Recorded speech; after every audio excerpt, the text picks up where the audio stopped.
Morning thoughts, morning thoughts, morning thoughts. Shout out to the people going out to work this morning. Shout out to the people coming in from work this morning. Extra special, big up. Shout out to the people who work multiple jobs. I don't see anything going on in the chat. 1-806-587-8953. That's the calling number. On WhatsApp is free. And please hit thumbs up as you. Okay, here we go.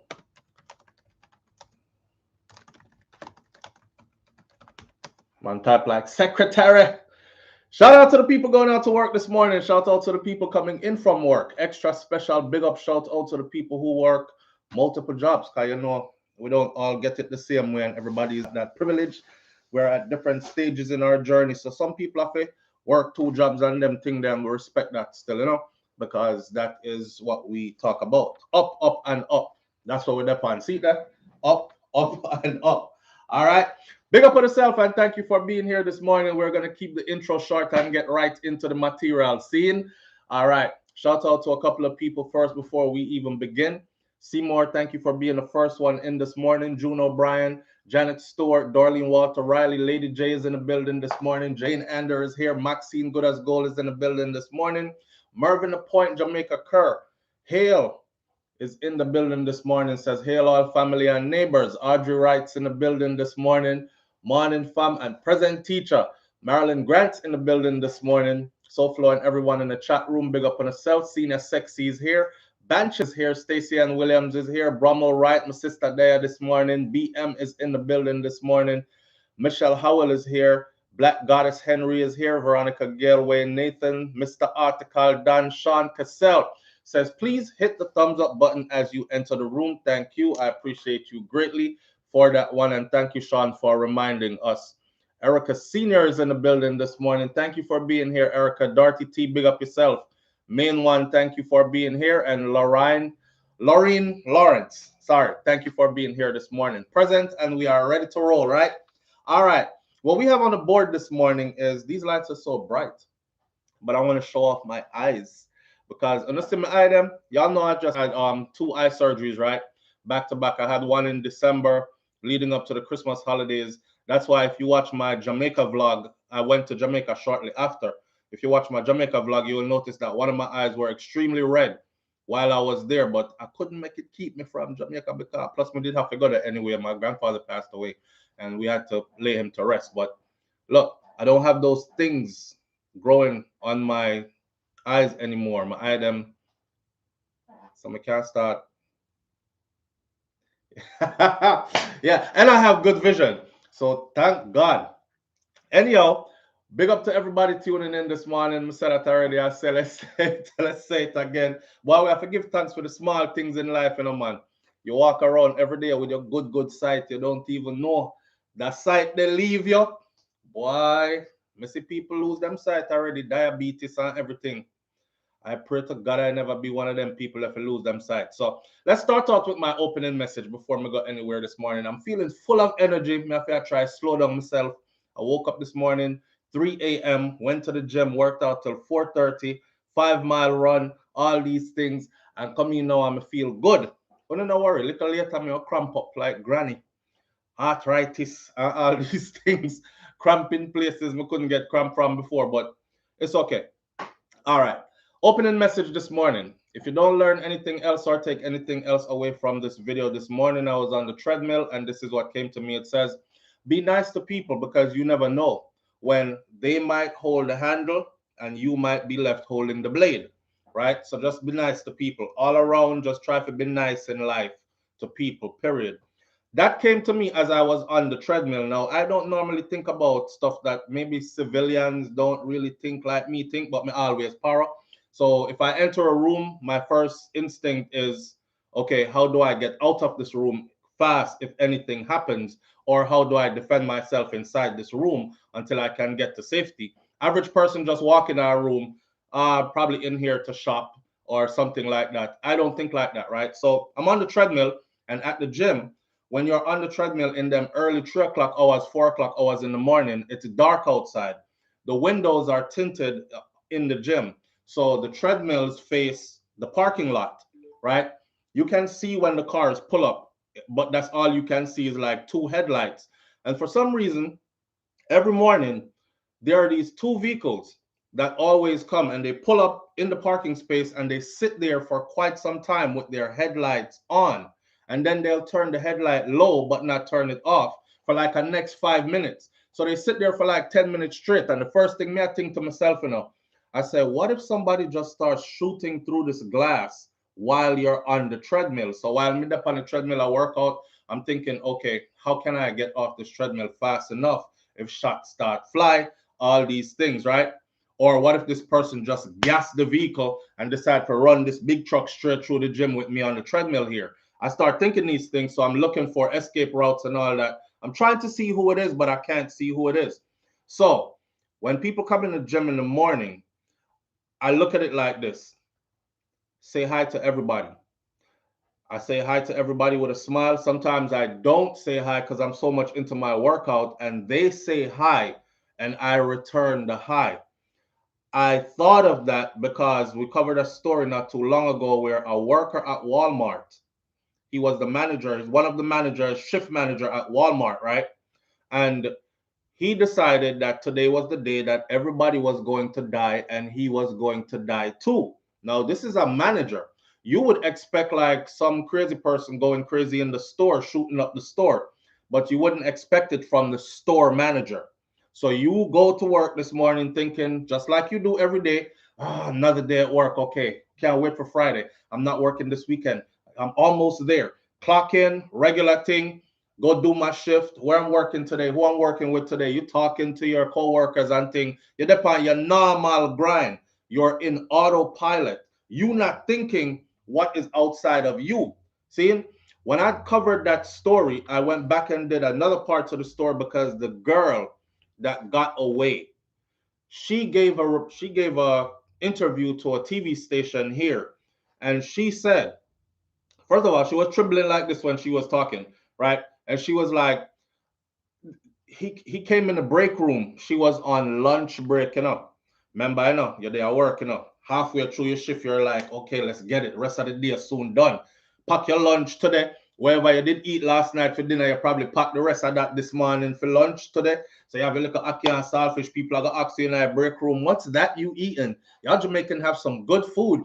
I could smell it from over here when you heat it up. What is it? And you're in there, have normal conversation, and then you hear pop, pop, pop, pop, pop.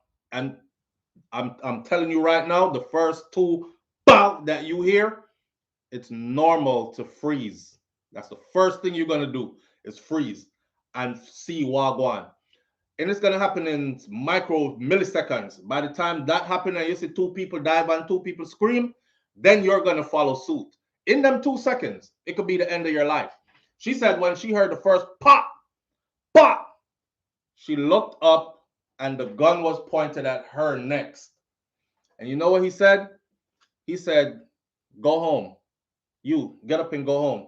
She said she crouched down like this, right under the desk, the tables in the break room, and she's like this, and she's like trying to shield her head because she don't want a face shot or anything. And she was like, man, the only thing I could think of at that moment is please don't shoot my face. Obviously he's gonna kill me because him just killed two people. As she was down there, she looked on the floor, she seen two people laying there, looked like they were dead because their heads were blown open, right? So she, I think, please don't shoot me in my face. At least give my family the chance to have an open casket or something. All this is flashing through your mind in a second. He has the gun on her and he goes, you get up and go home. You always been nice to me, even when nobody else wanted to speak to me or these motherfuckers were chatting me behind my back. Go. She said she shot out of the break room and through the Walmart store and out into the parking lot. You can imagine that? You get up, go home. She said as she was running out, pop, pop, pop, pop, pop, pop. He's shooting more people in there. He ended up shooting a whole bunch of people in there and then walking out into the main part of the store and turning the gun on himself. So, message of the day. You don't need no reason to be nice to anybody. You don't need a reason to be respectful to people. Be nice, Be respectful. You never know. Life is funny like this. You never know when you might end up holding the handle of that long machete or that sharp knife, and they're holding the blade. A lot of people go around life thinking, oh, I'm in an up position. You know, everybody is beneath me. Yeah, you give me respect. Me don't know you. I'm holding the handle. Everybody else I hold the blade. Life is funny. Life got a way of putting you in a position where you will hold that blade one day and somebody will hold that handle one day. So message of the morning before me even start nothing, be nice to people all the time. Shout out to the woman who came across weird in the store with my two kids with me the other day. I could tell when it's the people who leave funny comments all the time, talk about my wife disrespectfully and these things, because when they see me out in public, they don't know what to say. She walked past me. Oh, I can't remember the name of your channel or something. I don't know. She's probably watching right now. I don't know, can't remember the name of the channel or something like that, but I watch it all the time. Soulful or something like that. I say, yeah, it's me. This woman don't say, hi, how you doing? Good job, nothing. She just go right into, you know what I don't like? I don't like when you why you do it? Why you put your children on camera? Why you have your family on camera? That time I turn up there, you know. And as she is talking, I don't trust man nor woman, cause people mother road. As she is talking, I have my firearm right here strapped to my chest, so I switch the bag like this and zip it. See? And she did the talk and run her mouth same way, and my hand is right here in it. And I'm like, yeah. And she said, yeah, you know, like when you put your children on camera and, you know, but what if people do something to them? And I said, I'm not worried about that, you know, so you shouldn't be worried. I mean, I try to talk calm still, you know, I'm not worried about that, so you shouldn't be worried about that either, you know. And then she started asking some bag of weird question on, where are your children? Yet them never with you on anything. I said, there's two of them right here with me right now. So my two kids come over, right? Kosi and Jaden. Kosi is, you only know already, Kosi is big, right? Kosi is 6'2", 300 and something pounds, and Jaden, Kosi is 6'3", 300 and something pounds. Jaden is 6'2", and you know, tall and big too, as well. Not so big, but tall. And two of them came over. I was like, there's two of them right here with me. Oh, those are your kids. I never know. Them look so big, but where's the other kids? And where's your baby? The baby is with the baby's mom. Yeah, but they don't live with you though. I said, lady, listen, what I show you on screen is what I show you on screen. I don't give you my whole life. So please don't watch these videos and think that you know me or the dynamics of my family. You know what I said? But her actions were weird. Like the way how she did that, move fidgety, and me I tell her, no, no, me paro. When you see me in public, please don't do no fidgety movement around me. All right? Because especially if I got my kids with me, trust me, I'm all on go. That's it. See, so if you see me, heal me up, but heal me up in a good way. Me stand up and even talk to you, I don't have a problem. But don't come at me with no weird energy. That's another thing. But besides all that, bigger up same way, she left the store and she walked across the parking lot, gone way, like she never even did have a car out there. I don't know. I got the sense that she was going through something, or she kind of chip off mentally, or so like she wasn't a normal person the way how her. But you never know. You never know. So you got to be careful out here. I'm gonna walk around with security. I'm a regular person. I walk around by myself, and most time people see me. I'm either with my kids and my woman, or I am with myself. You know. So weird people out there. Me and wifey was talking about that too. We've had quite a few weird encounters over the years, and we can tell. We went to a movie premiere in Miami. Go support a friend, Brilliant. Big up Brilliant. Me, I look for Brilliant. Don't know where him there, but anyhow, we went to go support him in a movie premiere. I'm see a youth. As I got to the theater, a youth look and say something and then just start grill me. So I tell wifey, I said, hold up, I'll be right back. Come and forget my things in our car. I said, hold up, I'll be right back. She was like, where you going? I said, give me a second. I went back, grabbed my stuff, put it on me properly, come back in. When I come back in now, the man a grill me like this, like him want to fight. Just a stare upon me in a mad way, not like, yo, SouFlo wanting or nothing, right? In a mad way, like him want, do me something. So I said, okay, let me make eye contact. So I just turn around and give him eye contact. And I didn't lock it. I locked it. I didn't blink. I just staring at him face. So come on, see if you can do it. Whatever it is you're thinking, I want to see if you can do it. I want to see if you really want to go there today, kind of thing. So I say, you ready? Come, you know me ready. And I'm staring at him like this. I don't know. Him catch one different kind of thing. I start do the whole SouFlo walking, brethren, walk one and these things. I'm like, yeah, weird energy. So I put wifey on, like, yo, the one there. Yeah, watch them. Now people talk a lot of stuff online, and then when they see me in public, it's a whole different thing. But anyway, we out here, man. We out here for real. That's why I don't disrespect people, and that's why I'm gonna twist up stories, because when people see me out here, I don't want them have nothing with me, because my kind of taking it there is everybody are gonna be like, Jesus Christ, why did I fit? That is overkill. Why am I go all the way? Especially if I'm with my children, ape shit, right? But with that said, let's talk about these topics we have on the board this morning. So remember, respect people at all times, right? It don't cost you nothing. Unless they give you a reason to disrespect them. Then that's a whole different story. Handle your business. Can't walk around and be a weak fence. And like, who said it? Tupac Shakur said, insanity is actually being an angel in a world full of devils. You know, you trying your best to be an angel in a world full of devils. Sometimes you have to go get devilish, because you have crazy people around you that are purposely crazy. Nothing wrong with them. Them just choose evil, and them just choose wickedness, and them just choose devilish ways. So sometimes you're gonna have to defend yourself against all that. And I'm all for self-defense. When it's your time to self-defense, air it the hell out. Pop it down, mash it up, because you're talking about your one life that God gave you. This is not rehearsal. We don't get to practice this and, oh, damn, me dead. Now come back next week. Let's try again. No, this is it. This is it. So protect your 3 points at all times. Yes? All right.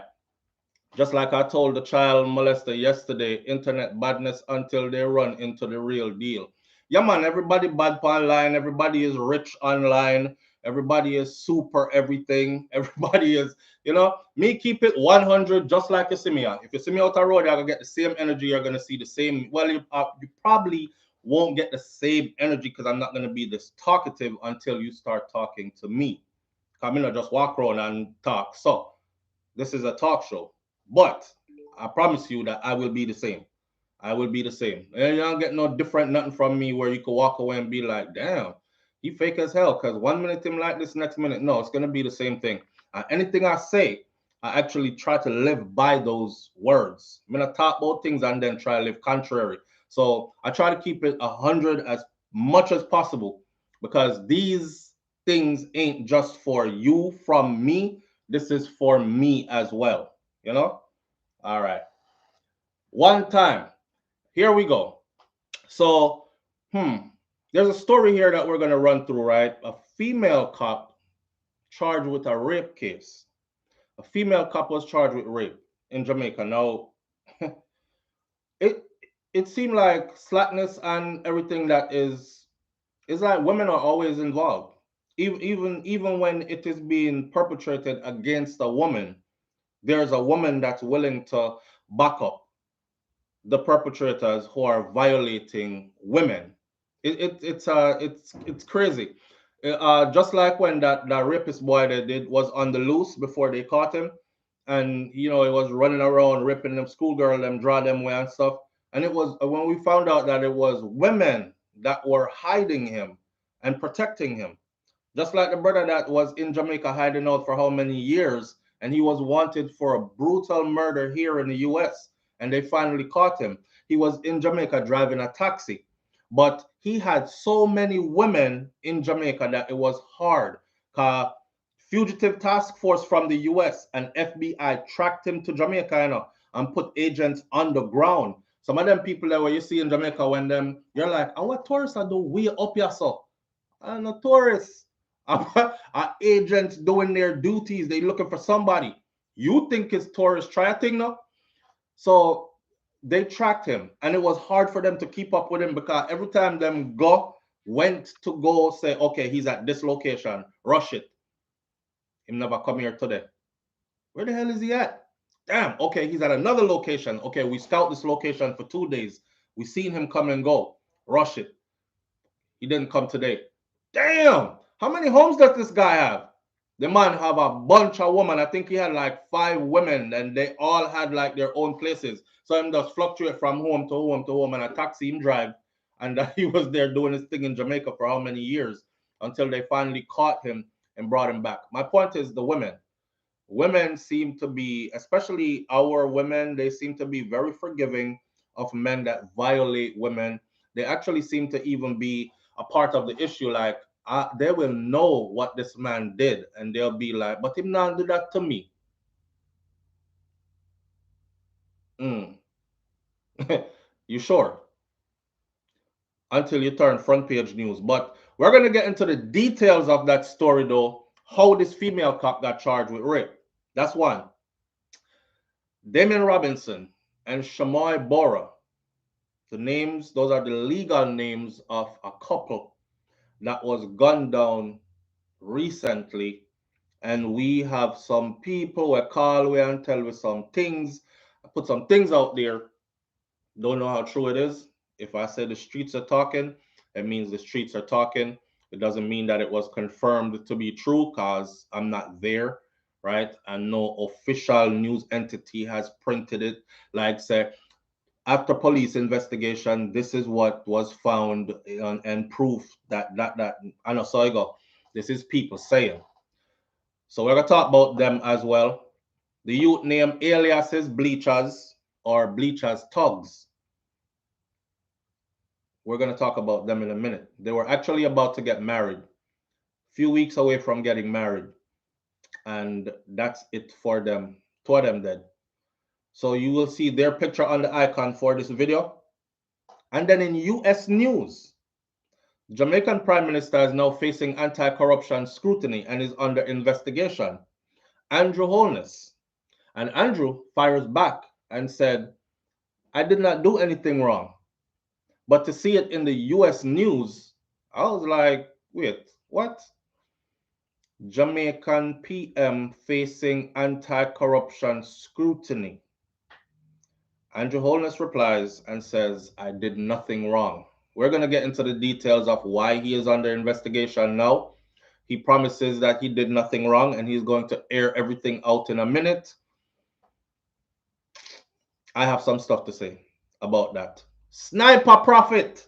I want to know, right, if this brother is an agent of Satan or is he a man of God? Sniper Prophet says, take God out of the bedroom. Leave God out of the bedroom. This is a pastor dubbed a prophet. Says, leave God out the bedroom. You know, Christian people say, God in all things. But him say, leave God out of the bedroom. I don't know boring sex. The bedroom must turn up. Anyways, he did an interview. And we're going to dissect his interview also in a minute. That should be pretty funny. So let's start out with the female cop that was charged for rape. All right, ladies, y'all need to be advocates for other women. Me, when me hear rape case and all these things, I never beat the victim. I never by not saying too much because I don't know. It could be a setup because women are now calling rape for all kinds of reasons, financial gain, whatever, which muddies the waters for the true victims. So I kind of like stay on the fence. But one mistake I never want to make is to be one of the people who end up victimizing the actual victim. You know? So me always usually leave it to law enforcement until the full 100 comes out and then I go in. Right there. All right. Let's talk about this female cop charge. All right. Here we go. Y'all gotta be careful out there. The girl them say gunman in she hole and me telling us one time bad man come for your gunman man. You see? They're not going to care if you they're not gonna care if you are there with him. When gunshots start fly, them are gonna give you too. So be careful of your partner you choose.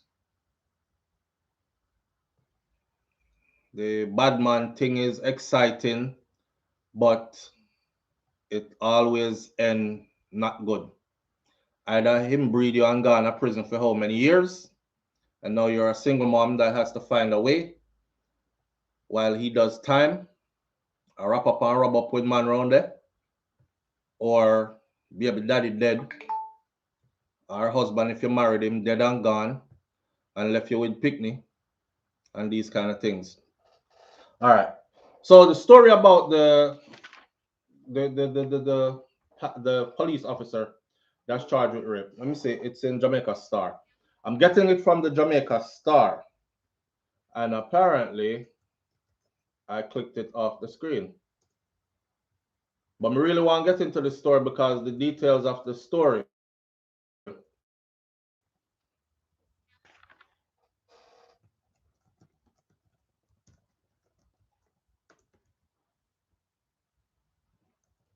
The details of the story are pretty interesting, and not all that. Not also, I think this why is it saying that?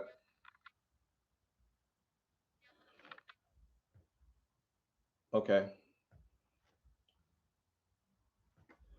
So I think who this female officer is trying to back up. And give me a second. Let me find it. I have all the stories we're gonna talk about this morning on the screen. I'm gonna click on one of them by accident.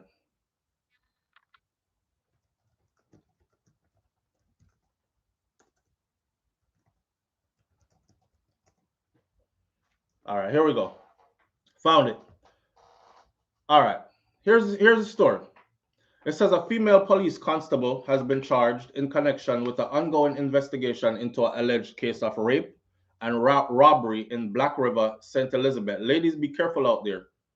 And it's messed up that you can't even trust those who are in uniform that have sworn to uphold law and protect, conserve, and all these things. Listen to this. And then I'm telling you, heighten awareness. Be very careful out there. This is an ongoing investigation into an alleged case of rape and robbery in Black River, St. Elizabeth, for which another member of the Jamaica Constabulary Force has also been implicated. Laverne Hendricks is her name. She's 44 years old of Ginger Hill District in the parish. She is being charged with attempting to pervert the course of justice and misconduct in a public office. Reports are that, listen to this, on June 30th, a woman was stopped during a vehicle checkpoint operation and a breach of the Road Traffic Act was detected. All that means, them that they do pull over. I don't know if you drive around Jamaica, you see them. They set up checkpoints everywhere. You could get pulled over in one of these checkpoints. Just make sure you have, a driver license, registration, all your paperwork in order and these things. That's what it was supposed to be. Claiming that they detected a Road Traffic Act violation. Yeah, you're violating traffic laws. Pull her over.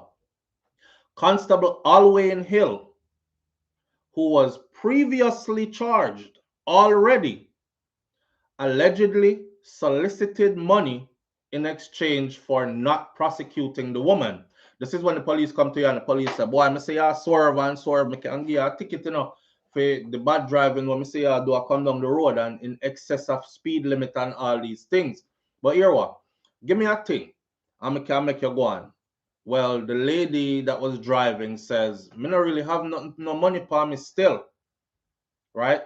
He's soliciting money in exchange for not giving her a ticket. She says, I don't have no money on me right now. She was then taken to a automated teller or a money machine. She was taken to an automated teller machine and she was subsequently sexually assaulted after she was taken to go take the money out of the ATM. The woman made a report about it to the woman constable Hendricks. She came back and made a report. You know, the boy, him just raped me. Hendricks was on duty at the time. She's the female officer. However, Hendricks told the woman this. Tell a lie. This is what I want you to say instead. Right? We're going to give you a little money, change up his story, and make this go away. That's what she told the woman. She jumped in and pretty much tried to bribe the woman, right? Hendricks told the woman to lie in exchange for some money. She went and told the constable, the male constable that just allegedly committed the act against the woman, and she came back and told the same female officer that was unseen, right? And she and female officer check officer and say, you know, sir, I don't know what you're going to do with her, but she said she go at ATM, she pull out money, you give you money, and you rape her. All right, John, no, she tell you that, yeah, she just tell me. You know, so I can't just act like me not hear it. Me have to collect the report, at least, right? Him charged with the rape before, but he's still in uniform. And he's still out here patrolling, having been charged with rape before. Seeing? Somebody says I'm buffering now. All right. The female officer tells her, I could cover this up. Hendricks also reportedly gave a false statement. So the same female officer that told her, let's cover this up, we'll give you some money in exchange, she also made a false statement to her colleagues who had subsequently launched an investigation into the matter, because the woman not only told her, when the woman see that what she was doing was trying to get her to not tell, she went and told others instead. She was like, okay, me not get no justice from you because I can't see what I go on, right? That's probably your partner or whatever you try. Cover up for him. She went and told others, so an investigation was launched. Now, when they, of course, they have to investigate, okay, officer, so-and-so, this lady said she put your name in it, that she came as a female officer and spoke to you about it, and you actually said you want her to accept some money to switch our story. She lied to them. Under that investigation, she lied to them. She filled out a written report that nothing never goes up on fair written report.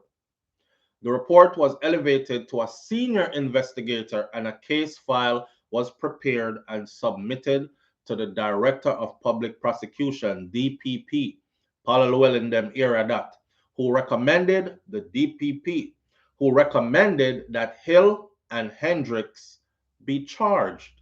So now you have two officers that have been charged in this rape case. Hill was previously charged.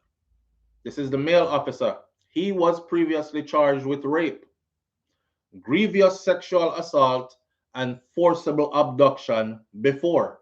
I don't know what happened to that case there, but this man is still in uniform policing. Listen to the charges: rape, grievous sexual assault, and forcible abduction. So I know the first time him do this. He was also charged with corruptly soliciting and simple larceny regarding this incident. Hendricks' court date has been, currently they're working on arranging a court date for them to go into court. So with that story, I want you to be aware, when time police pull you over, have your things ready. But if anything goes funny, don't walk away and feel like, damn, I got violated and I can't do nothing about it. Make some noise. Say something. Some people are so, I don't know if it's the fear of authority, because that's how we were raised in Jamaica. You know, a lot of us, most Jamaicans are raised to respect authority, believe it or not. I know you see the videos where police go in a certain neighborhood and them tell the police about, oh, come on, flings things after them and these things, and you're like, I wouldn't do that because them have gun upon them or whatever. But the average Jamaican citizen has been raised to respect authority. people in positions of power. We talk about this all the time. And it's because of this level of respect for people in position of power why so many people are violated. It is the same reason why pastor get away with what him get away with, because him start feel up the liquor picnic them and these things, and then before we know it, he's in court as well because him catch a rape charge. Because we are taught pastor is a man of God. Pastor can't do no wrong, right? And then a lot of people afraid to say, pastor raped me. School teachers, same thing. These are positions of power, positions of authority. These are positions with responsibility. These are positions where you are supposed to be able to trust.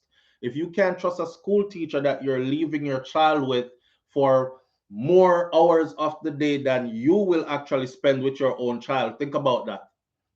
So you normally trust or try to trust these people: police, soldier, school teacher, pastor, preacher, prophet, whatever you want to call them, and they abuse these powers, right? So I just wanted to use this story to make y'all aware that stuff like this happens. Imagine being pulled over at a checkpoint.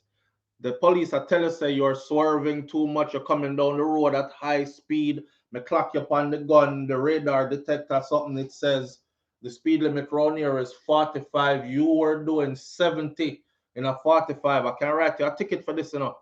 I can write you a ticket. You want the ticket? The ticket is going to be XYZ. But if you just give me a little thing right now, you can go on about your way. And you're saying, John, no, I don't want to pay no $500 ticket. My uncle asked me for 150. But I don't have no money for me right now. And they take a step further and say, come, let me escort you to an ATM. Right there, give me the ticket. Give me the ticket. Because now you're not in front of all the other officers that are at the checkpoint. Checkpoint never have one officer there. It never have one police there. Checkpoint usually have a group of officers there, right? And as far as I've seen in Jamaica, I've never seen a checkpoint actually with just police there. I've actually seen a checkpoint with police and soldiers there, or soldiers hanging out nearby. So these are things to heighten your awareness. If you hear you don't have the money, well, me know where ATM there and not too far from here. Come on, me escort you over there. Give me a little thing. It's not a police you're dealing with, it's a criminal. Stop right there. Take your ticket.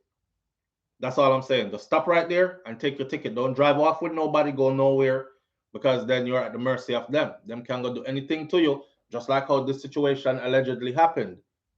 Imagine after you draw out the money and give this man the money, him start bring sex talk to you, and not only that, force himself on you and take it.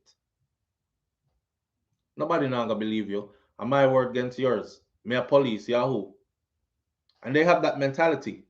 Nobody not gonna believe you. My word against yours. Me a police, Yahoo. But this man had that on his record before. This is a police officer that was charged with rape before. And forceful abduction. That means you took somebody away against their will. You raped the person. These are his charges from before. And there's no way he could have an open case and still be in uniform out here policing. So obviously, that case might have been brought to an end. I tried to look up the information to see who did accuse him of that before, how that case worked out before, and was it swept under the rug? Was the victim or alleged victim paid off or intimidated? We don't know. All they're telling us is he had them charges before. So y'all be careful out there. I know everybody in a police uniform are police. It's sad to say, but it's true. It's not everybody in police uniform is police. And not everybody will come and say, I am a pastor and a prophet is actually a prophet or a pastor. Be careful out there. Right? Why he's still policing Sean Cassell? I don't know. I don't know. I think once this kind of stuff comes against you now, again, remember, Jamaica is a place like this.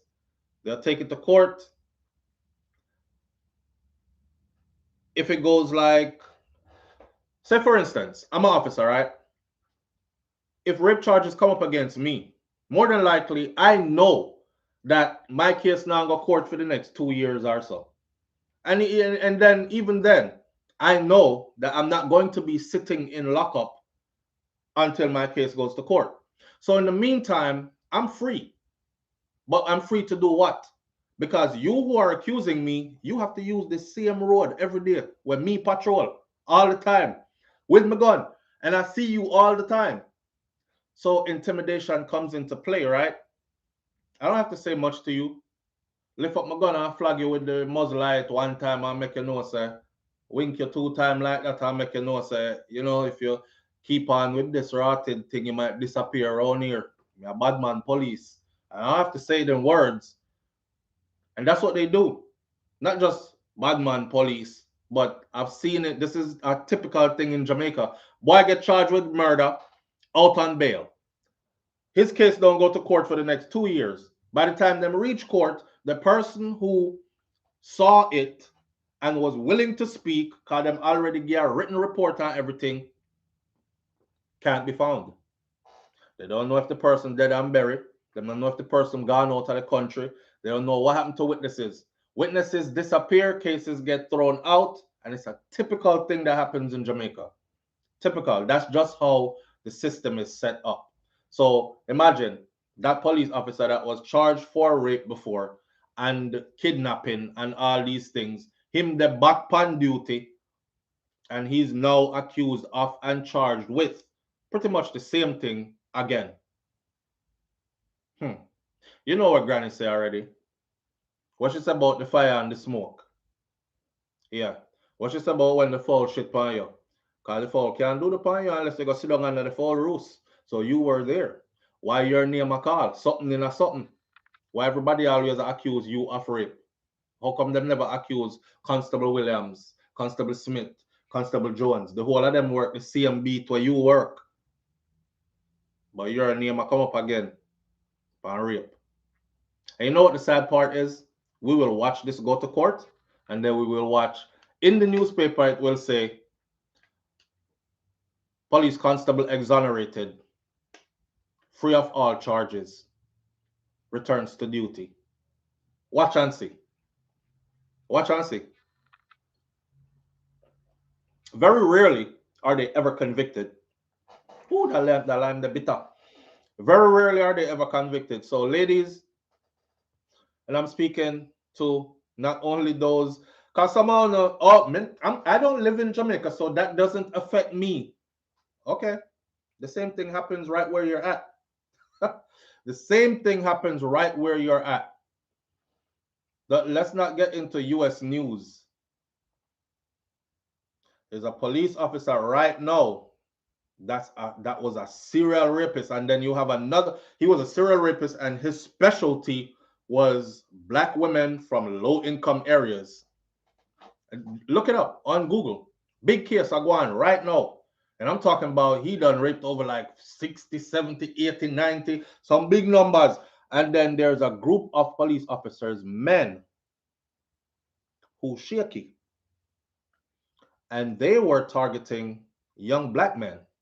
So when they come through your neighborhood, hey, up against the wall, frisk and stop and search and all that. And everybody is like, yes, because there's too many guns in the area. So this will work for us. Come on now, we need a mayor that can put this into play. And the police start run around in your neighborhood and randomly just throw up the young man them on the wall and stop and search them. If you've seen how many reports came out, and then now they have a face to the report. Some of the young guys, they're speaking and they don't care if they're on camera. I was just watching it. One of the youths said, yeah, the first time he did it, I was like, what the fuck? He grabbed my balls and he was massaging my balls. And I was so shocked I didn't know what to do. The next one said his finger went into my rectum. And I was like, what the fuck kind of search is this? But I had a bag of weed on me and he was like, you don't say nothing about this, I won't charge you for this bag of weed. I'll just make the bag of weed disappear. And he's like, damn. It was nothing but like a $5 or $10 bag of weed. I was going to go smoke 2 joints. And this man, so y'all be careful out there. Not everybody in police uniform, and this doesn't only go for Jamaica, it goes for everywhere. Not everybody in police uniform is policing, and I tell people this all the time. Don't think because somebody puts on a soldier uniform or a police uniform that it changed the core of who that person is. It's supposed to, but it doesn't. People remain the same, whoever they are, just disguised. And in those positions of authority, they're able to flex their authority and be, more predatory than others and get away with it too. That's that. With that said, let's move on to the next story. I don't know if any of you have had any of these experiences. I haven't. I've always found a way to deal with police. And for anybody that's listening, I'm the kind of person where both hands go on the steering wheel, the car gets turned off. But I'm the kind of person that always have a camera on me. I'm always recording, and I keep it mannerable, and I don't have anything illegal on me. They don't have a reason to try to search me, and even if they do, hey, go ahead. There's nothing illegal on me, right? Don't jump out and be like, go ahead, you can search. Don't do that. For those of you who are living in the US, them can't just search your vehicle like that. If your trunk is locked, they can't just pop your trunk like that. Had a brethren of mine in Miami. Just a little FYI for you. Had a brethren of mine in Miami. He had some stuff in his trunk, right? It wasn't drugs or nothing. It was bag of weed, like a liquor bag of weed. And the police asked, can I search your vehicle? And he says, no. If you have a warrant, you can. So the police shine the flashlight and look in from the outside, right? The door was open. He says, your door is already open, so I could stick my head in and look around. So he stick his head in and look around, right? And brethren, what did I hide? What was driving in the back seat? Some car you can open the back seat and it leads into the trunk. So him up in the back seat and they throw it while them get pull over, empty him pocket and throw him like a bag of weed in their back and them sit down back and stuff. This man takes a crowbar out the police car and busts his trunk lock. He said, I can't search it. He says, no, you need a warrant. He says, F a warrant. Use the crowbar, bow, pop the man trunk, broke the lock, right? And he found the bag of weed in there. And what he did with the bag of weed is he opened it, he crushed it up, and he sprinkled it all over the inside of the car and sprinkle it all through the trunk, the one like a bag of weed, and then told them, get the out of here. And he made a call down the street and told another unit, look out for this particular car. I think they have marijuana in the car. Now, this is the officer where take the bag of weed and sprinkle it all over the inside of the car, and then tell them, get the out of here. So y'all be careful out there. Be very careful out there. It goes down. Abuse Insight with Deli and Salmon says, I'm very pleased to hear both of them were charged for rape because as a woman, she has no compassion towards the victim. My God, wicked. I would not go myself. Please give me ticket. And this is what we're trying to tell them. If you hear, give me a little thing now, and you say I don't have the money. Now, if you have the money and you want to let it off, that's your business, right? It's Jamaica. We know how things work already. We're not gonna squeal upon everybody. But if you're in a position where man I look you up and down and talk about the dress tight thing, you look nice still enough. Here what, me not give you a ticket. You can tell a woman should be able to tell the vibe. But some women are so extra friendly, especially with men. They're like friendly with every man that they meet. That's why I love my woman to have some attitude. Like, not every man can get a smile from her. Not every man can get a full eye contact from her. And all these things. Some women are just so friendly and so nice to every man they meet. And who I love men in uniform and this. And next thing you know, the man have you run around corner around there, so abusing his authority. Not to say it's your fault. I'm just saying, like, the world is not as nice as you think it is. That's the warning. The world is not as nice as you think it is. Seeing? There's a lot of crazy people out here around us. I'm not talking about sick in the head need medication, although they probably do. I'm talking about people that wake up every day to study wickedness and do wickedness. So you have to be careful out here. Protect yourself out here. Right? Dirty flirty. Seymour says dirty flirty. Yeah, flirty with every man. And before you know it, them itch up around one corner and don't know how them reach around there. Protect yourself, man. All right. Let's talk about our Right Honorable Andrew Holness, who is under investigation currently. This is US news. This is what it looks like on US news. Y'all can go over there and look. I was kind of shocked when I saw it. I was like, what the hell? But this is US news. This is the pic. See? US news. And that's him. Andrew there. And the headline says Jamaica PM facing anti-corruption scrutiny. All right. Some people are saying a long time Andrew a thief, the most corrupt cabinet ever in Jamaica. Somebody says the green eye bandit. Can you know him have green eyes? I said the green eye bandit. I don't trust Andrew. I left my comment. I said nothing is gonna come out of this. Them just a waste. They're just riling up the people and wasting taxpayers' money because they know damn well nothing is gonna come out of this. Let me tell you why nothing is gonna come out of this. Because Jamaica's track record shows it. There is nobody that is powerful in Jamaica that has ever been prosecuted for any wrongdoing at all and got prison time for it. Them do investigation leads to waste of government money, waste of the people money, waste of time. Money could have been better used for other things. Nothing now come out of it. All this embarrassment out of Jamaica lately. Boy, all the time that Seymour, but lately. Jamaica is trending all the time. I tell you all the time, say we are our own Netflix. We don't need TV. Everything is live every day. All right. Here is US news. Says Jamaica Anti-Corruption Agency has referred the Prime Minister to its Director of Public Prosecution over Paula Llewellyn them office over government contracts awarded to a construction company between 2006 and 2009. Now, first of all, right, you're going to ask me to investigate me. You're going to ask me to investigate my friend. You're going to ask me to investigate my brethren. You're going to ask me to investigate my boss, my party, my friend, my dupes, whatever other words we use. My bro God, ain't gonna happen. So they can refer all they want to, but Jamaica Anti-Corruption Agency has referred the Prime Minister to the DPP office for contracts that were awarded to a construction company between 2006 and 2009. Usually, how you come under these referrals are they do a little investigation. If them see some fishy stuff in there, you got referred. Just like the case we just spoke about with the two police officers, one being a female and one being the male that allegedly committed the rape. After an investigation was done, things seemed to didn't match up, so a case file was made and it was referred to the DPP for them to be charged and prosecuted.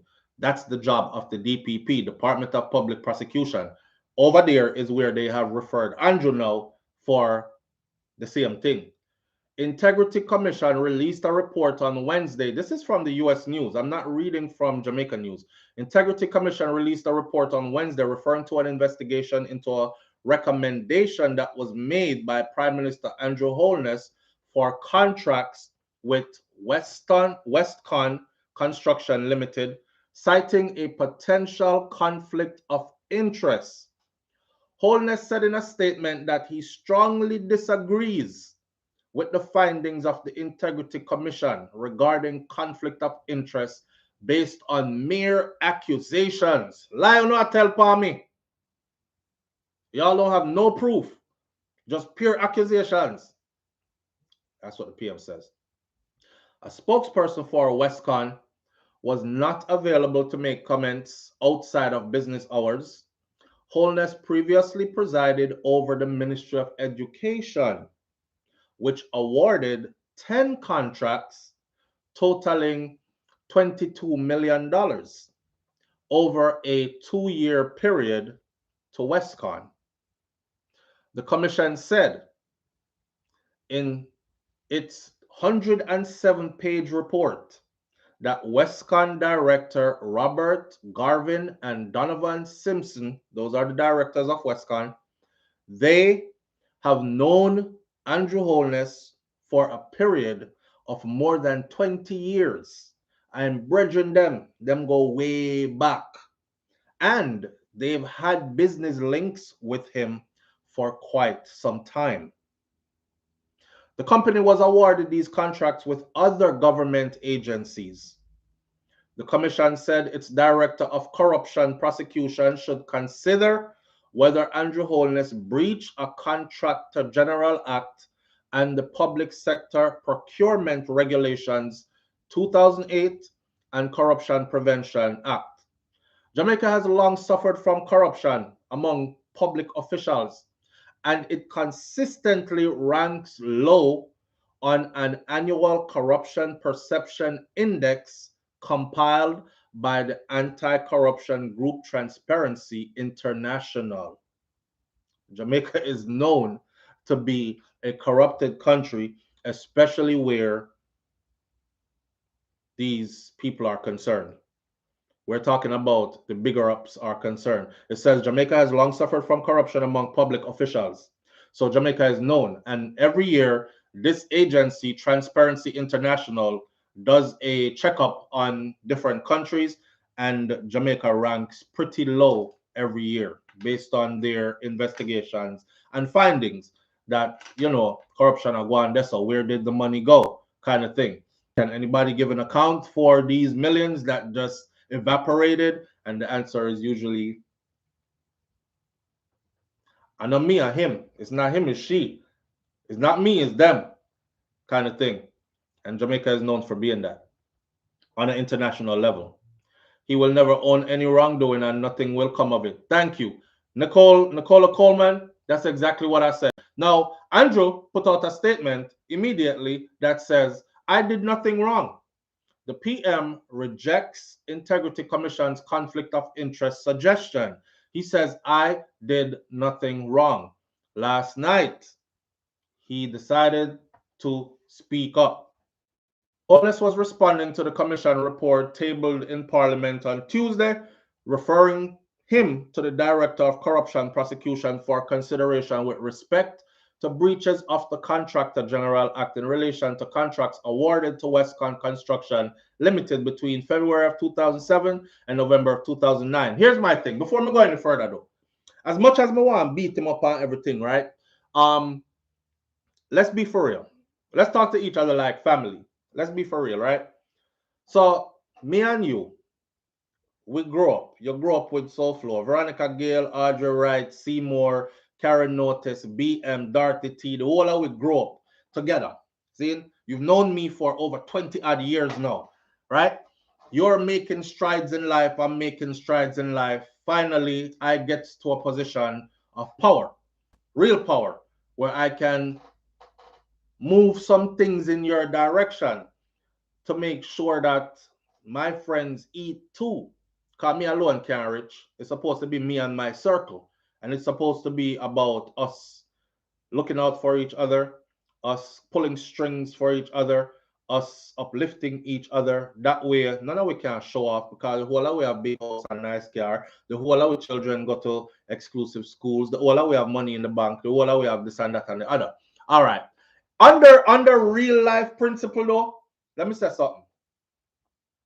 This is why I probably couldn't run into any of these kinds of positions, because it would probably be hard for me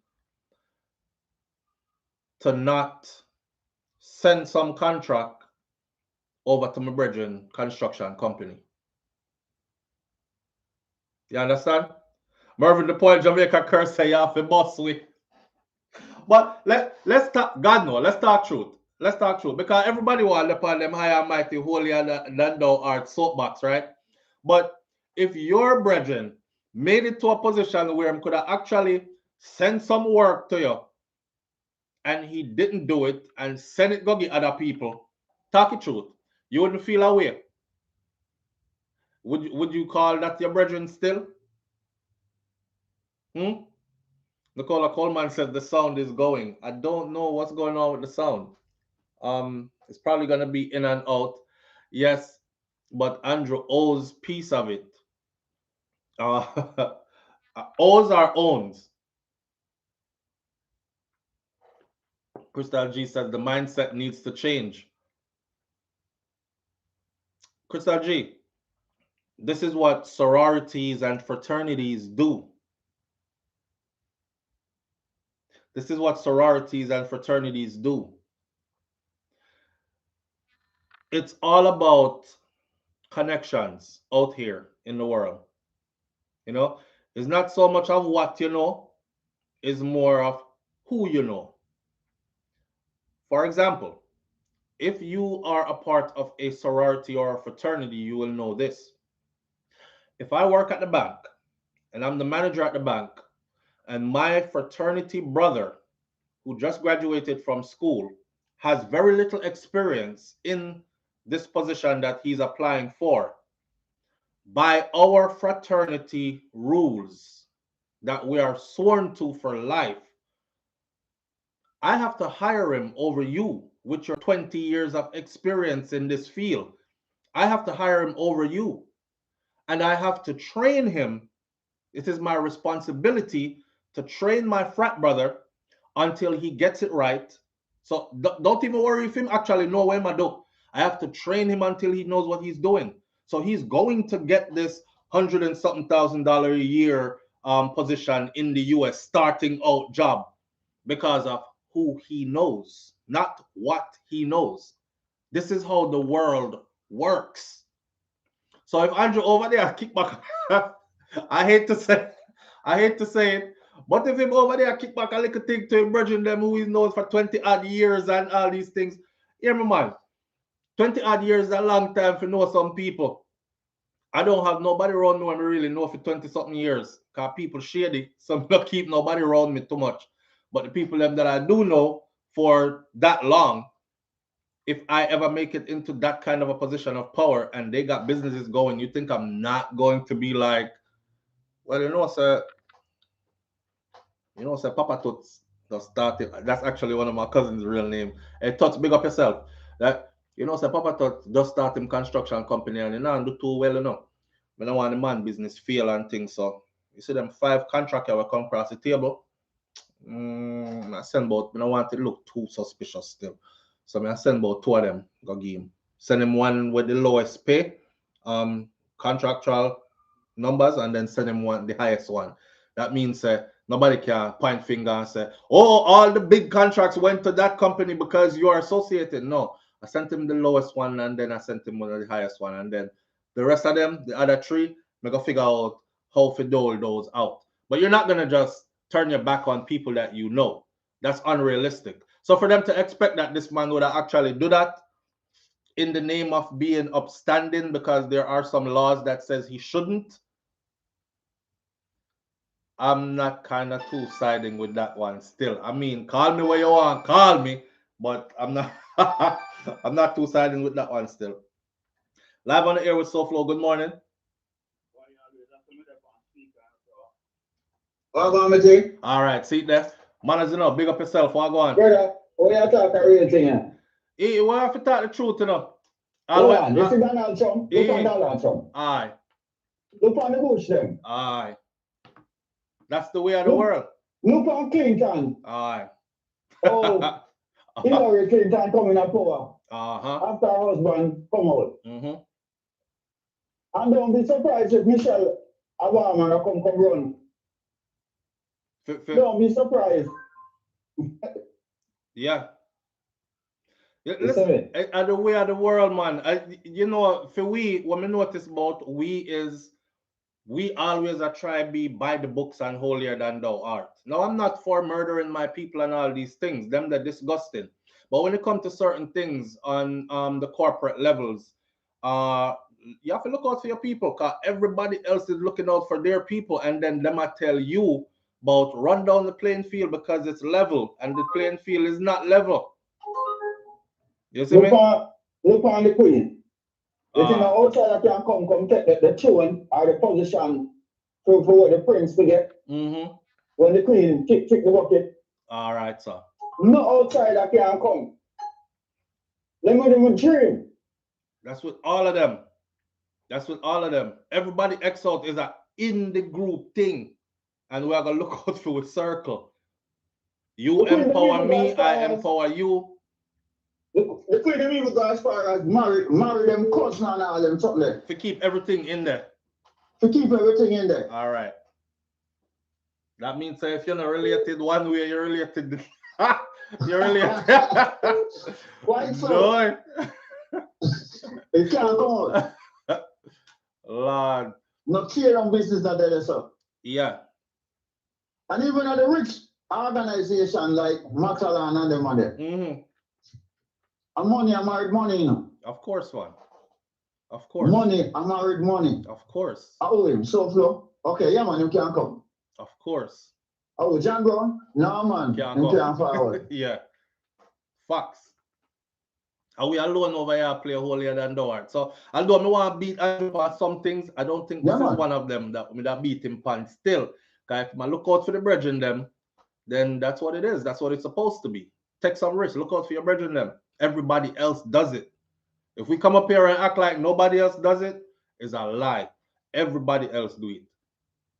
I really talk that, man. All right, sir. Manners here. But back when the thing when I tell you, say, oh, Vegas, don't take him light. Oh, man, me depend on that, man. Yes, me going to do that. Hey, you see the song where Bounty drop? Yeah. All right, I'm going to do a review on the song plus how me feel about this war thing. Because Bounty says some things too. So, me soon wrap that up on a whole separate video by itself. But Vegas a lead. All right, sir. But all right, that's how we do. The second song where Bounty done not so bad. Yeah, but it look like him still not changing right up. All right. we so talk. Because we don't want you to say everything with me, I gonna say all these things. Let's listen. All right, manners. All right. Oh. Somebody else was calling. If you call again, I'll answer. But no kickback though. Well, it's not love, it's a business arrangement. All right. Kaitaja Empress is in the house. He says, no, it's not love, it's a business arrangement. Same thing, Seymour, especially. Live on the air with SouFlo. Good morning. Yes. Good morning, SouFlo. Good morning, family. How you doing? Good. Well, I'm kind of disappointed when I'm here. You're kind of disappointed in what you're hearing? Yeah. Yeah, I figured somebody would be disappointed, but you know me, I'd like to be true first to myself and then to others. So I'm not gonna try to be the person who's always politically correct, because I know what the politically correct thing to do or to say is, but being honest is different from being politically correct. So I'm being honest. I understand. I appreciate what you're saying. Right. From your perspective. Right. But to me, that's corruption. And corruption brings corruption and violence and everything else. So that's where it starts, you know. So if your friend is looking out for you and the betterment of your family, your business, which is your affect your family, that's you would call that corruption in that position? I would tell them, I'm having a bid and give them a chance to move other people. But corruption has kept on the country for years. Right. And it's time for us to move forward. Right. You know, we can't endorse no form of corruption. But there are fragile democracy like that. Yeah, but I don't know. I just feel like the country can still move forward with me helping my friends. You know? No. It's not like I'm taking. So it's not like me taking money. Okay, yeah, I understand that. A law was broken and law is law, right? That's what you're gonna say, right? Yeah. Yeah, but remember, laws aren't always. Cause hear me, I'm kind of a rebel, you know. I remember. So one time in the past, it was actually a law that it was illegal for us to learn to read. I understand. All right. So and there are many more laws out there that are very questionable. Yes, but listen, there are moral laws and there are immoral laws. There are immoral laws and there are right laws. So they abide by the right laws. And this is one of them that I think is an unnecessary law. Unnecessary law? Unnecessary law. Like You can give your friends and Yeah, I can't look out for my friends. That's a unnecessary law. Cause I mean, let's be honest. That's what everybody does. No, you can't have it on the surface. We need acceptance. It can't be so. What about kickbacks? He could be getting kickbacks and we don't know. Yeah. He could be getting kickbacks. So now we okay. Look what happened. One more thing is coming out of him, right? It's coming soon. A hotel in Algeria, the Renaissance. He sold that hotel cheaper than what it valued. And the same driver went to Mexico to collect his kickback. And that's not going to come out. That's coming out soon. Like a criminal. He's a criminal. Was that the money that the FBI spoke about with Daryl Vaz? They saw like a large deposit. That's the money. That's the Renaissance hotel in Algeria. Right. They sold it cheaper than what it valued. Right. And they traffic the money through to Mexico, St. Lucia, and the bank in New Kingston. That's coming up next. Right. This guy's crooked to his teeth. That right there, that's something different. That is something different. But it's a lot. It's a lot. You can't give him no slack. These guys rubbing left and right. Yeah, that's something different. I remember that. No slack. None whatsoever. You can't be sorry for him. He's crooked. He and his wife. Yeah. That one is something different. I can't say nothing about that one there. Yeah. Okay, that was blatant criminal activity. We talk about time, right? Uh-huh. We have 93 billion was allocated for the police. Right. They spent only 70%. So the rest of the money is just sitting there and it's fighting crime. The police don't have guns, they don't have ballistic vests, they don't have bulletproof vests. Cameras, proper equipment. And the money sitting right there. And the fiscal year is going to go end in a month and he didn't spend the money. What is the guy doing? And crime is the biggest problem. And you have money allocated for crime. And you're not spending on the police. No, they're going to investigate where that money is now. Right. You can't cut this guy no slack. You don't deserve it. So your thing is basically he's a criminal. So he's a criminal. He shouldn't be able to get away with anything. Nothing. You can't give him no slack. If he was just helping his friends, then that would be one thing. Are you saying that if he was just helping, looking out for his close friends, that would be one thing? But there's a trail. Open up to your friends. Let them build other contractors. Give them a chance to build everybody else. It's one Jamaica. Let them build everybody else. Not you sitting aside. This guy stole 140 million from the school feeding program. Right. Even though he didn't say a thing about 140 million missing from the school feeding program. He didn't say nothing. Nobody's prosecuted. Yeah. Caribbean Maritime Institute, over 300 million. And in Virgin. Yeah, that fell off, but that was in Virgin. Because I remember one time they were like, Andrew put I forgot his name in that position, and then had to take him out that position. Roy Reid. And he was looking at him in a picture that was like, brother, me say if you go eat a food, me never say if like deplete the funds and thief out so much of it, kind of thing, which was funny to me as well. It was a cartoon drawing. Look at picture, what is first scandal, right? They were stealing oil from the refinery, right? Mm-hmm. And his Minister of Energy, Andrew Holness. This guy had a work at a party where they had a $10,000 cake. Right. Who buys a $10,000 cake? That was his birthday party. Yeah. And Andrew, the Prime Minister was there also. Who buys a $10,000 cake? Mm-hmm. And Andrew was there at the party. And they said they didn't even eat off the cake. $10,000 just for my cake at my party. For a cake. Yeah, remember. I remember. Okay. You know what you're effective at doing? And I appreciate you calling in. You're effective at actually laying out a list of atrocities.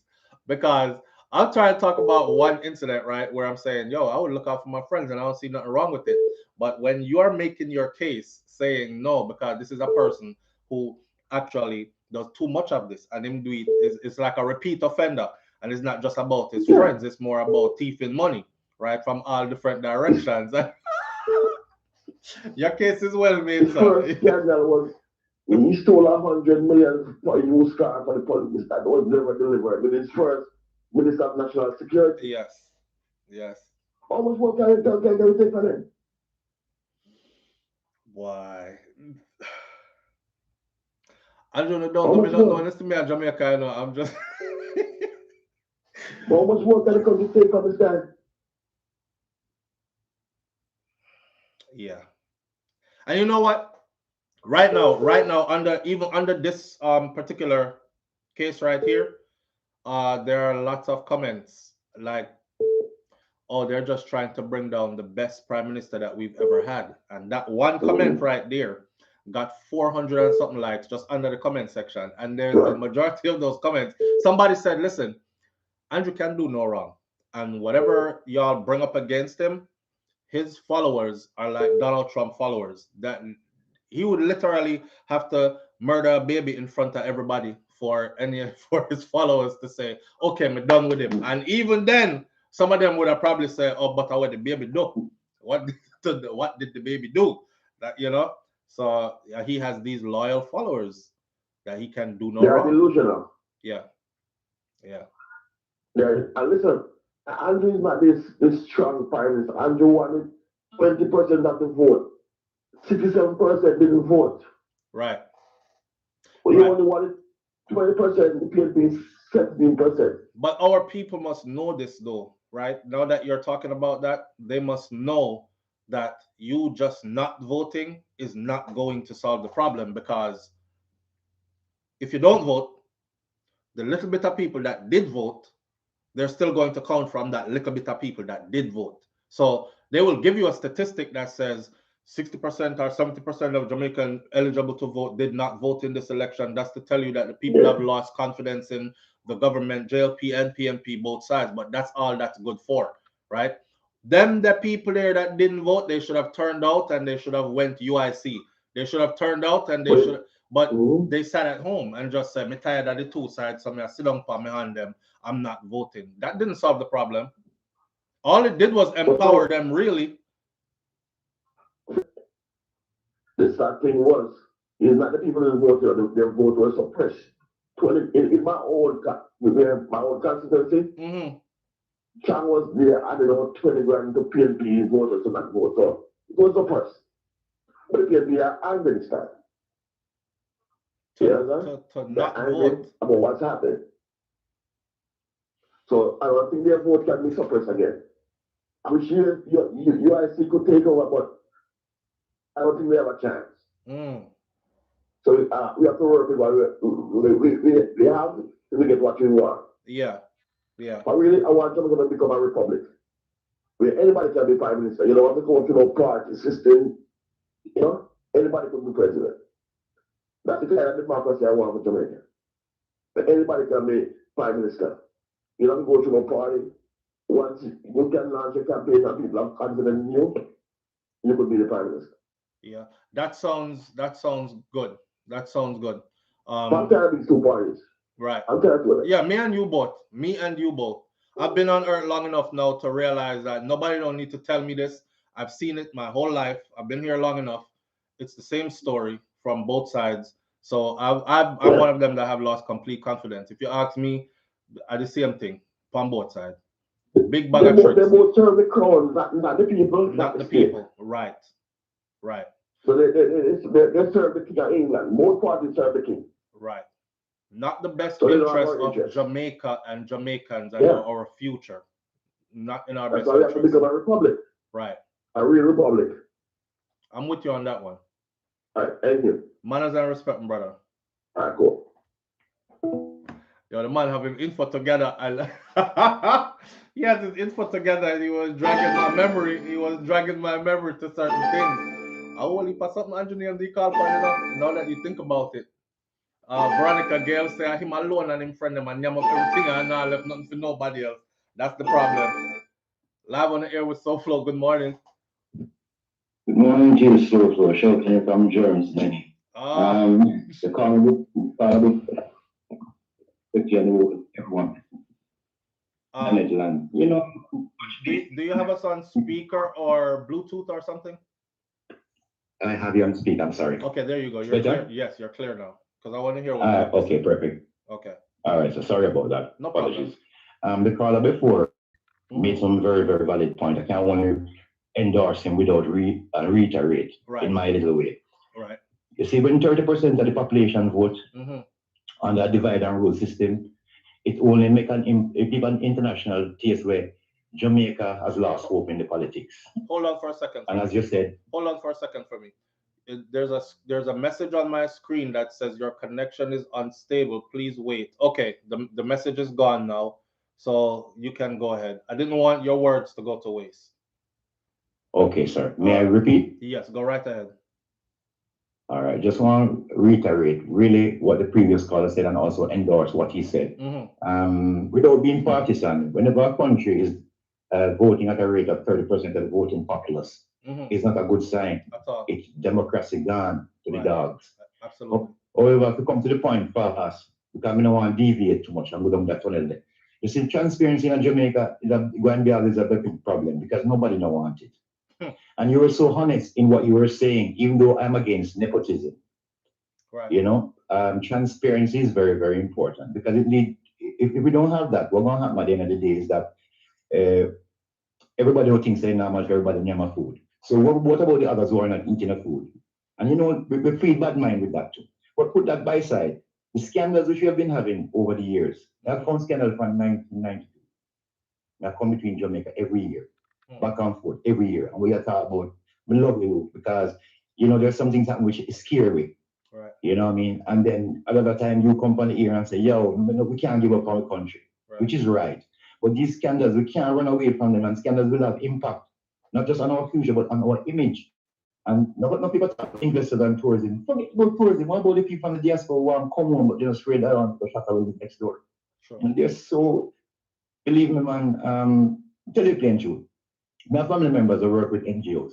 And if they don't give me certain contracts up in Africa or in Germany's money or so, that's think rich. But if all of we do that with family, then what about the other people? It not go trickle down because money gonna make it trickle down in a mild circle. I think what we need to do is spread the blessing, Virgin. And the caller before you, what I must say is, I have to stop that trend there. We see it in Ghana, we see it in Nigeria. You cannot do nothing officially. You want to try hold Ghana, Nigeria, Ghana, and a Greece farm. It not gonna work. You spend years. You go down there and just spend a one food, boom, bam, bam, you get the thing done, and the man say, oh, you're going to go reach so fast. We are Jamaican and we know the thing run. You understand me? But this now, if they don't stop those loopholes, the problem going to happen in Jamaica is that what we see in Ghana, the guys who want to sell me land in Ghana and Nigeria, they were not from Ghana and Nigeria, they were Lebanese. I saw the war country reach that a Chinese will sell me a piece of land down there. Wow. Yeah, we're far from Haiti. Yeah. Yeah.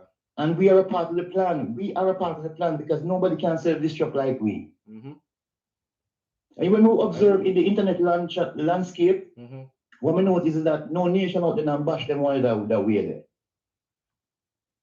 You understand me? So we have some mental structures that we have to get out of our mind. Yeah. I've never seen a PNP government which come with a plan and say, JP, you're in power, and we were suggesting these things because we want to function. All them do is them destroy Jamal. As was a manly thing. Why you want to stop literacy in Jamaica? And these are the questions you see the root I understand where it's coming from. The children of the colonial master will never allow us to rise up. And we can't blame a white guy for that no more. It's we ourselves. I have to agree. You know? I have to agree. I'm not going to some space for that call. I don't want to vent too much because we know say we have things in our control and we can't blame everything on slavery. Of course, there are certain repercussions of slavery today. What we're talking about also apartheid, but where do we take the onus from ourselves and say, I eat this? Sure. One more thing before I go. Yes.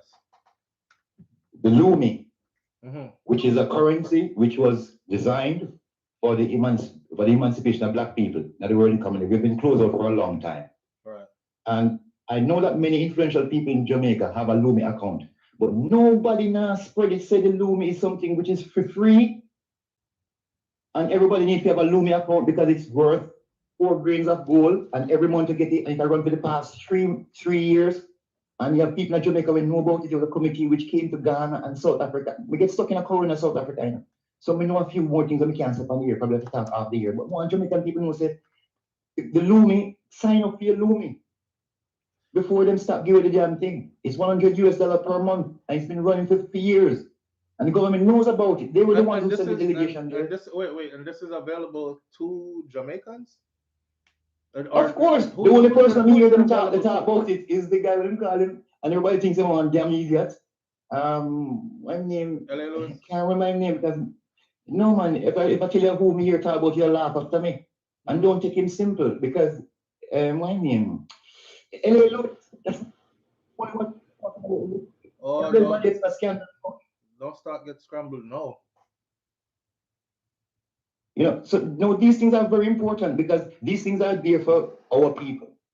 It was given by Queen of Sheba II of South Sudan. She lives in South Africa, right? Chief Timothy, all these people. The Jamaican government know what's going on, but for some reason, we are so destructive.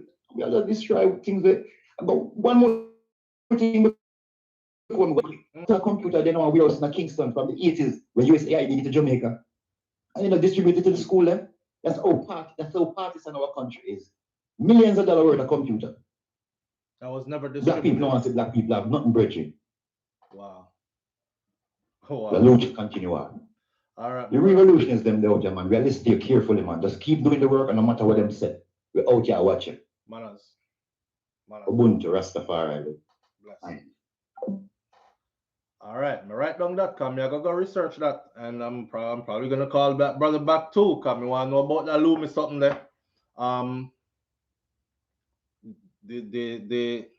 You know, let me say this before we go any further. I'm still gonna stick to what I said about Andrew helping his friends. Me know I probably wouldn't, and some of you are making valid points in the comment section. I probably wouldn't name off the whole cake by myself with me and my brethren them, and nobody else no get nothing. I'm not like that because I truly do have the interest of our people and our nation at heart. Like everybody what they hear is temporary, so we have to like build something for others to be able to stand on. Who come after we? Who will come after them? You understand? Like that. So I would distribute, but at the same time, I'm not skipping over my brethren them just because somebody have a law where say, if me do it, then it's a problem and I'm breaking some laws. I can find a way to help my brethren them just the same way. You understand? That information about the computers is very disturbing. And the Lumi stuff, I'll say this to the Lumi stuff. A brethren of mine put up yesterday or day before yesterday, he said one of the hardest things for him to do is to get valid information from other people like himself, like our people. We don't like share information. You see, if one of we find out how to strike gold, God kill we if we tell our next one how to strike gold. And it's something that others practice, but we don't. We want to be the only one to strike the goal so we can come show it off by everybody else, so everybody can worship us and be like, yo, SouFlo rich, you know? Yo, the man, the money long, you know? Yo, if you see the big house where I'm living now, yeah, I'm strike goal. But you're not telling anybody else how to. And before you know it, others come upon the same information that you have and spread it to feed them people. And all of them are strike goal, and I just you one over there from your side that struck goal. You know, and in that event right there, we gotta start doing better than this, like spreading information, worthy information, lifting each other up with information. Information is key. And when you find out something and it's workable, don't just keep it to yourself and hide it. I mean, be careful who you share it to. Don't just go dash it out for everybody. But at the same time, if I come to you and you know I'm a constructive brother, and I mean, I say, how did you establish this? I see you have this going and that going.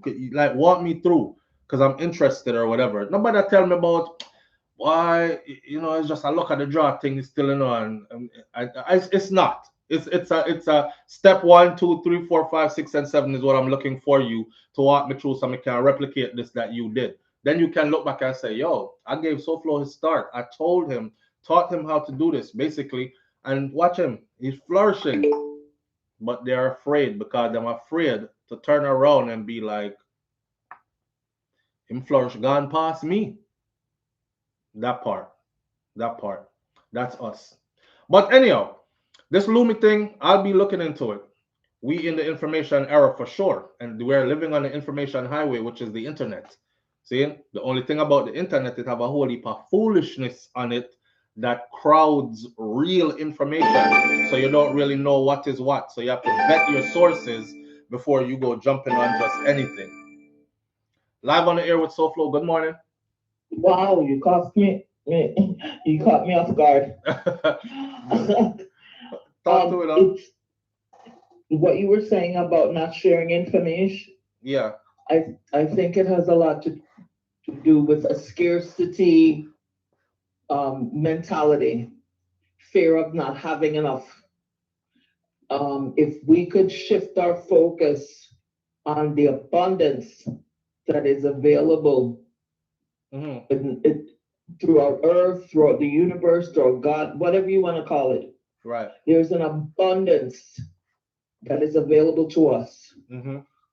But we've been trained and programmed to think scarcity. Like if we share, then there might not be any left for us because who we share to is going to take all of it or that kind of stuff, right? Exactly. Exactly. I think that's what's behind it. Interesting. You know. But it's gone beyond that though, because I have my finger on the pulse of my people, and I'm telling you, we have an issue with seeing each other do well. So it ain't really about scarcity and abundance so much as is a bad mind thing. That's what it's at for us. Like we genuinely have an issue with seeing our others do well.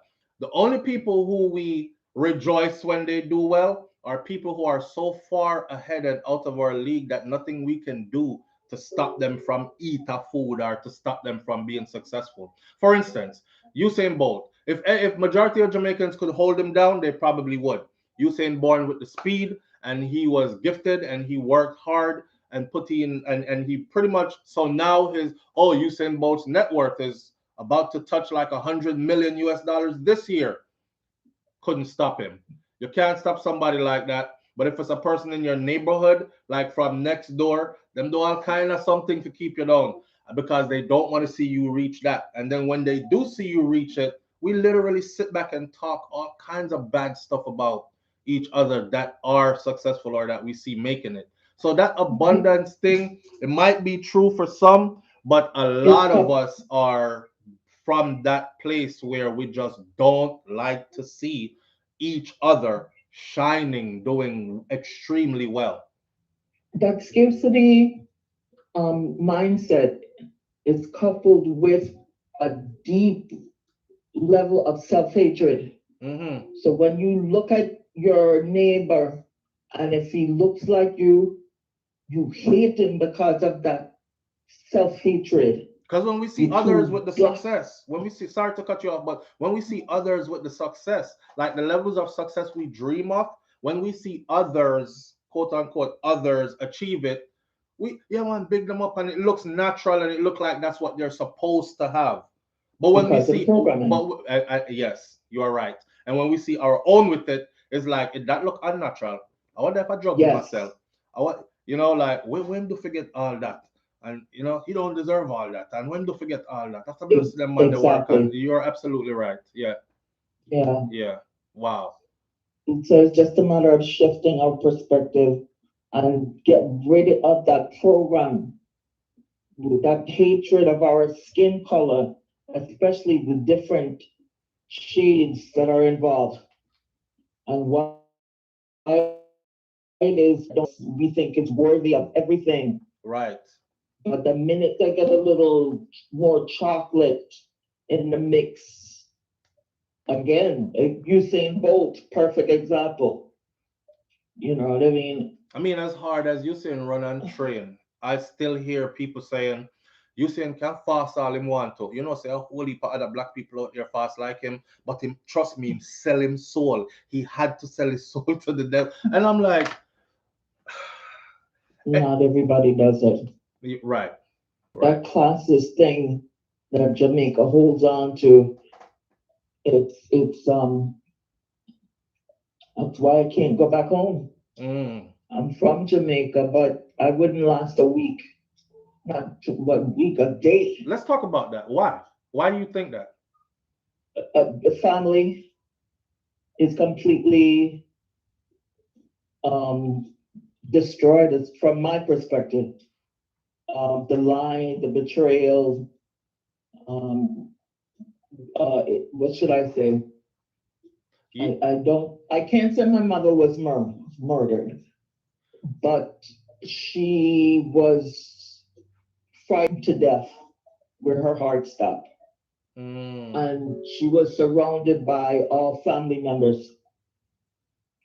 And my dream was to take the land that she was paying taxes on and create a sanctuary for all the lineage within the bloodline.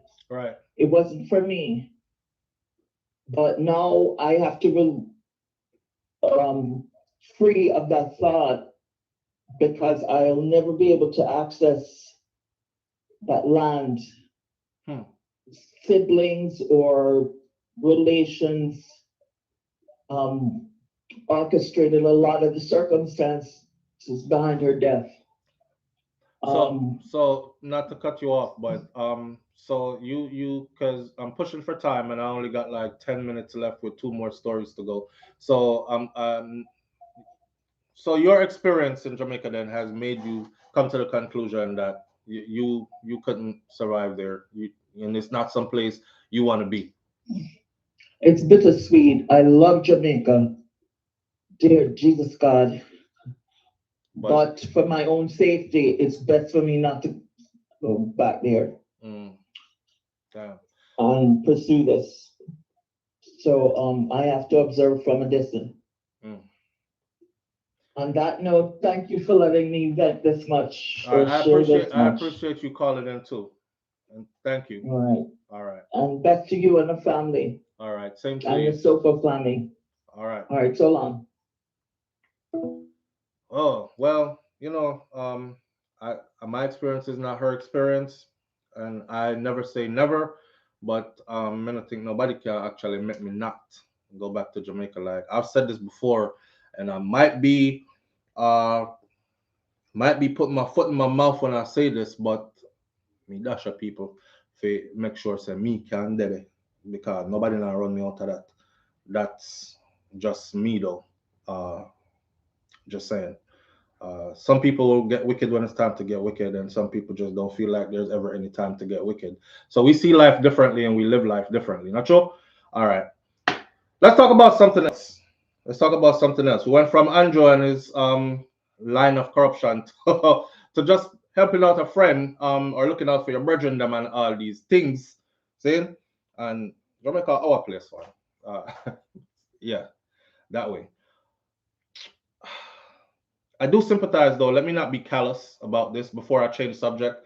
I do sympathize with the people because I have spoken to a lot of brothers and sisters who feel like it's safer for them to like me talk to people, who run well left good things, in Jamaica, stuff that they don't even have overseas where they're at. Because their people have built that up and put that in place for them to come inherit, and them have to run away and left it.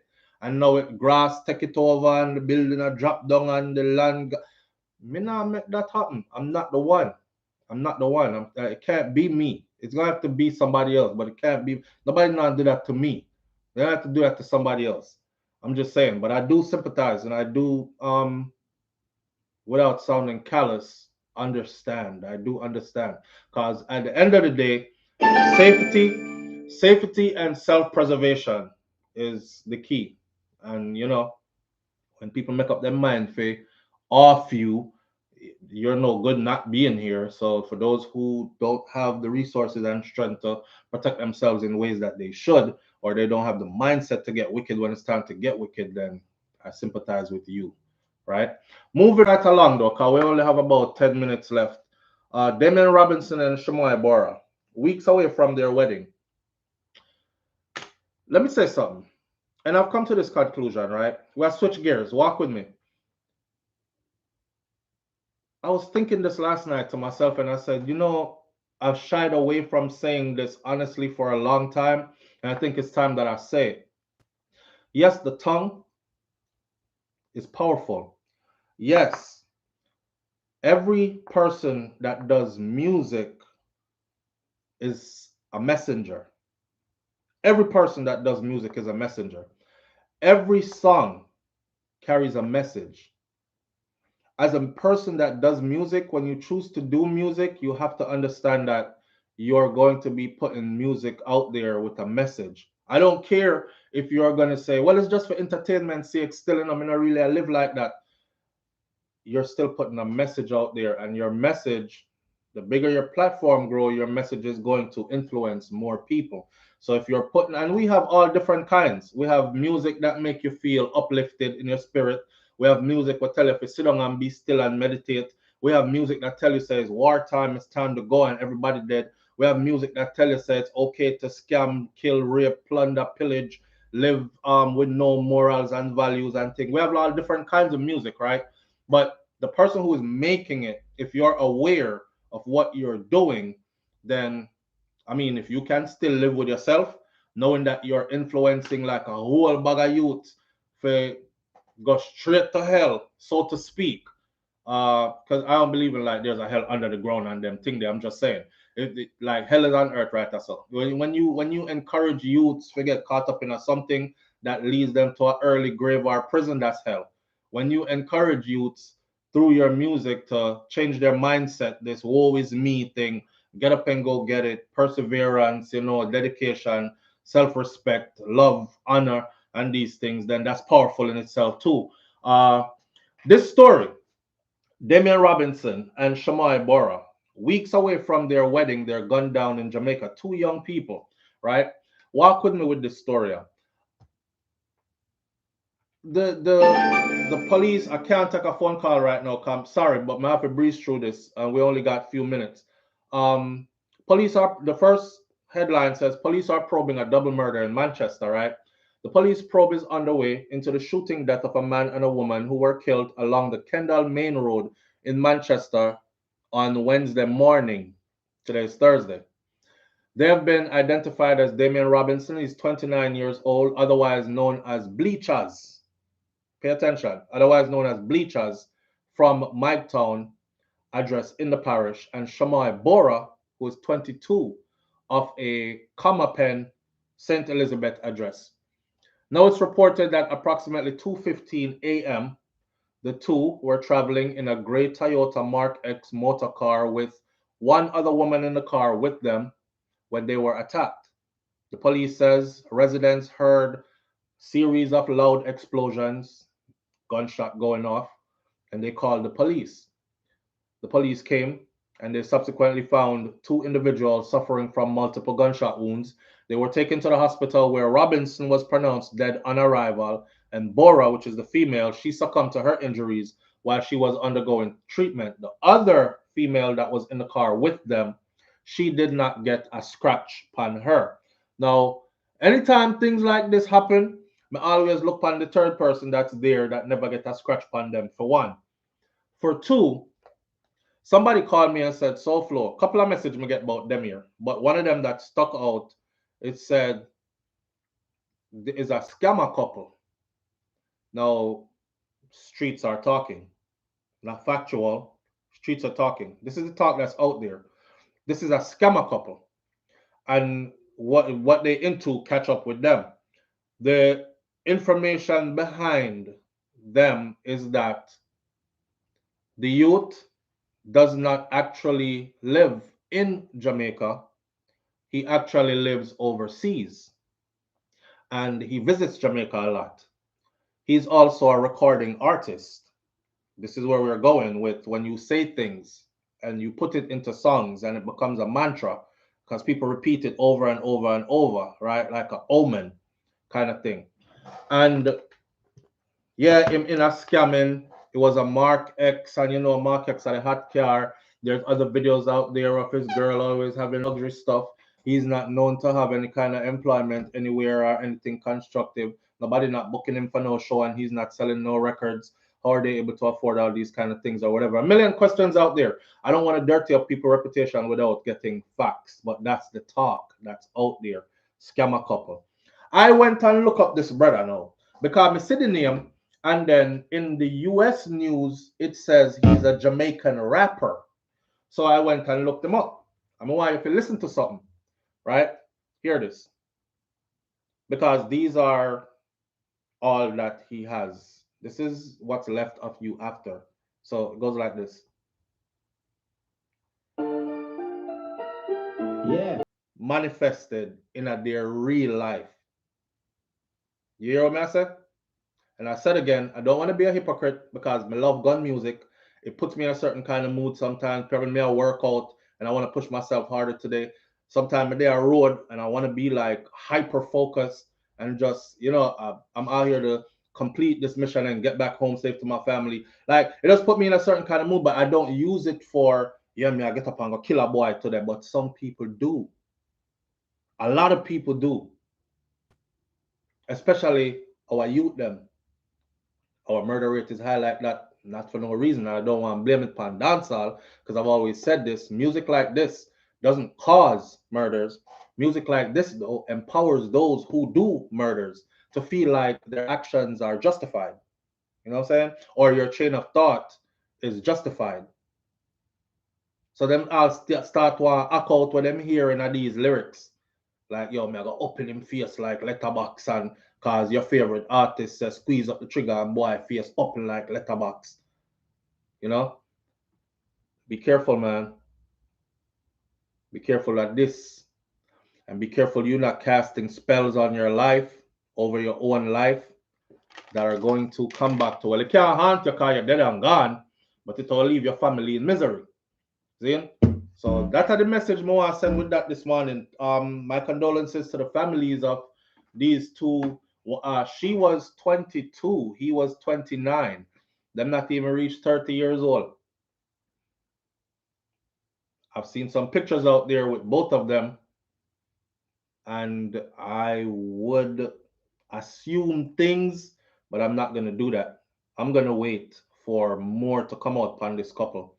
But somebody says, SouFlo, you will see. Cause me say me now gonna talk about certain things, and they're like, you'll see. Cause I give you the straps first, And me I say, yeah, but you know how me do. Me can't say certain things without proof. And them say, yeah, me know how you do, but somebody else I gonna say, but you will see. So wait and see. So what we're gonna do is we're gonna wait and see on this one. But in the meantime, I want everybody to be conscious of your mouth and the things you say, because you might be casting spells on your own life and over your own self, and it might come back to be the end of you, right? The one you want to talk about this morning, live on the air, SouFlo. Good morning, so. Good morning, fam. Good morning. I'm pressed for time, so you'll be my last call for this morning. Can you wrap it up for me, please? All right. I'm gonna give you a bit of verse. In the book of James, it talks about power of the tongue. Are you on? Yeah. Do you have us on speaker or Bluetooth or something? Life and death is in the power of the tongue. Read the book of James. Right. The thing going on with Andrew Holness, he was trying to teach. He was trying to empower the community, like Bob Marley, Psalms 137. We have to find our way back. We are the people of the Bible, and this is what the big message is. Everybody out there is talking about it, but we're busy fighting and killing each other with their foolishness, and we don't get it.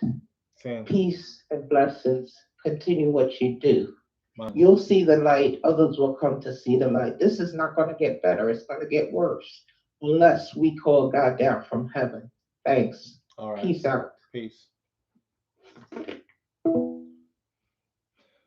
Well, everybody is entitled to their own set of beliefs. I will neither say nay nor hey. I'll move right along. Babe, may I check with wifey and see.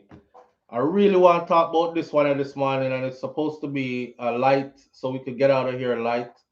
But I think I'm cutting into wifey's time. I'm sure she can give me one extra 10 minutes. I could run with that 10-minute one. Yeah. Sniper prophet, an agent of Satan or a man of God? We can do it? All right, cool. So we try to keep things organized as best as we can. So, me go to gym in the morning, come back home, then she gets to do her gym time as well. And so I have to like wrap this up at a certain time, and then I'll be with the kids until she gets back. Then that kind of stuff. So I never want to infringe on her time to go without. So she just shout out and said, go ahead and do it. So let's run with this. Sniper Prophet. I heard Sniper Prophet, right? Sniper Prophet. I'm asking, is this a man of God? Because I never hear a pastor or a prophet say before, leave God out of anything. See it? So he's saying, leave God out of your bedroom. And it was a very funny interview. Leave God out your bedroom. Funny because I spoke about that not too long ago, but me never said leave God out of your bedroom. I actually said someone or two holier than thou art. And in the bedroom, if it's you two that God has joined together, then all things is a go. But you have some like we don't want to do this, and pastor said we shouldn't do it like that, and his missionary is the only way, and your husband want to turn up on the backers and he can't do it because pastor said that's how you open portals to hell and devils come through, and now you have to fight off demons and all these things. And this Sniper Prophet is totally contra. I want you to hear some of what he said in his interview with the Jamaica Star. I saved it. I hope I can find it for you because it's an interesting interview. Why every time I'm ready, I can't find what I need? And I had it saved. Sniper Prophet. But yeah, here's a man who is professed to be a man of God. He's a leader of a church. He is speaking about how it should be. Okay, here it is. I found it. All right, this is our last one for the morning. Hold on there.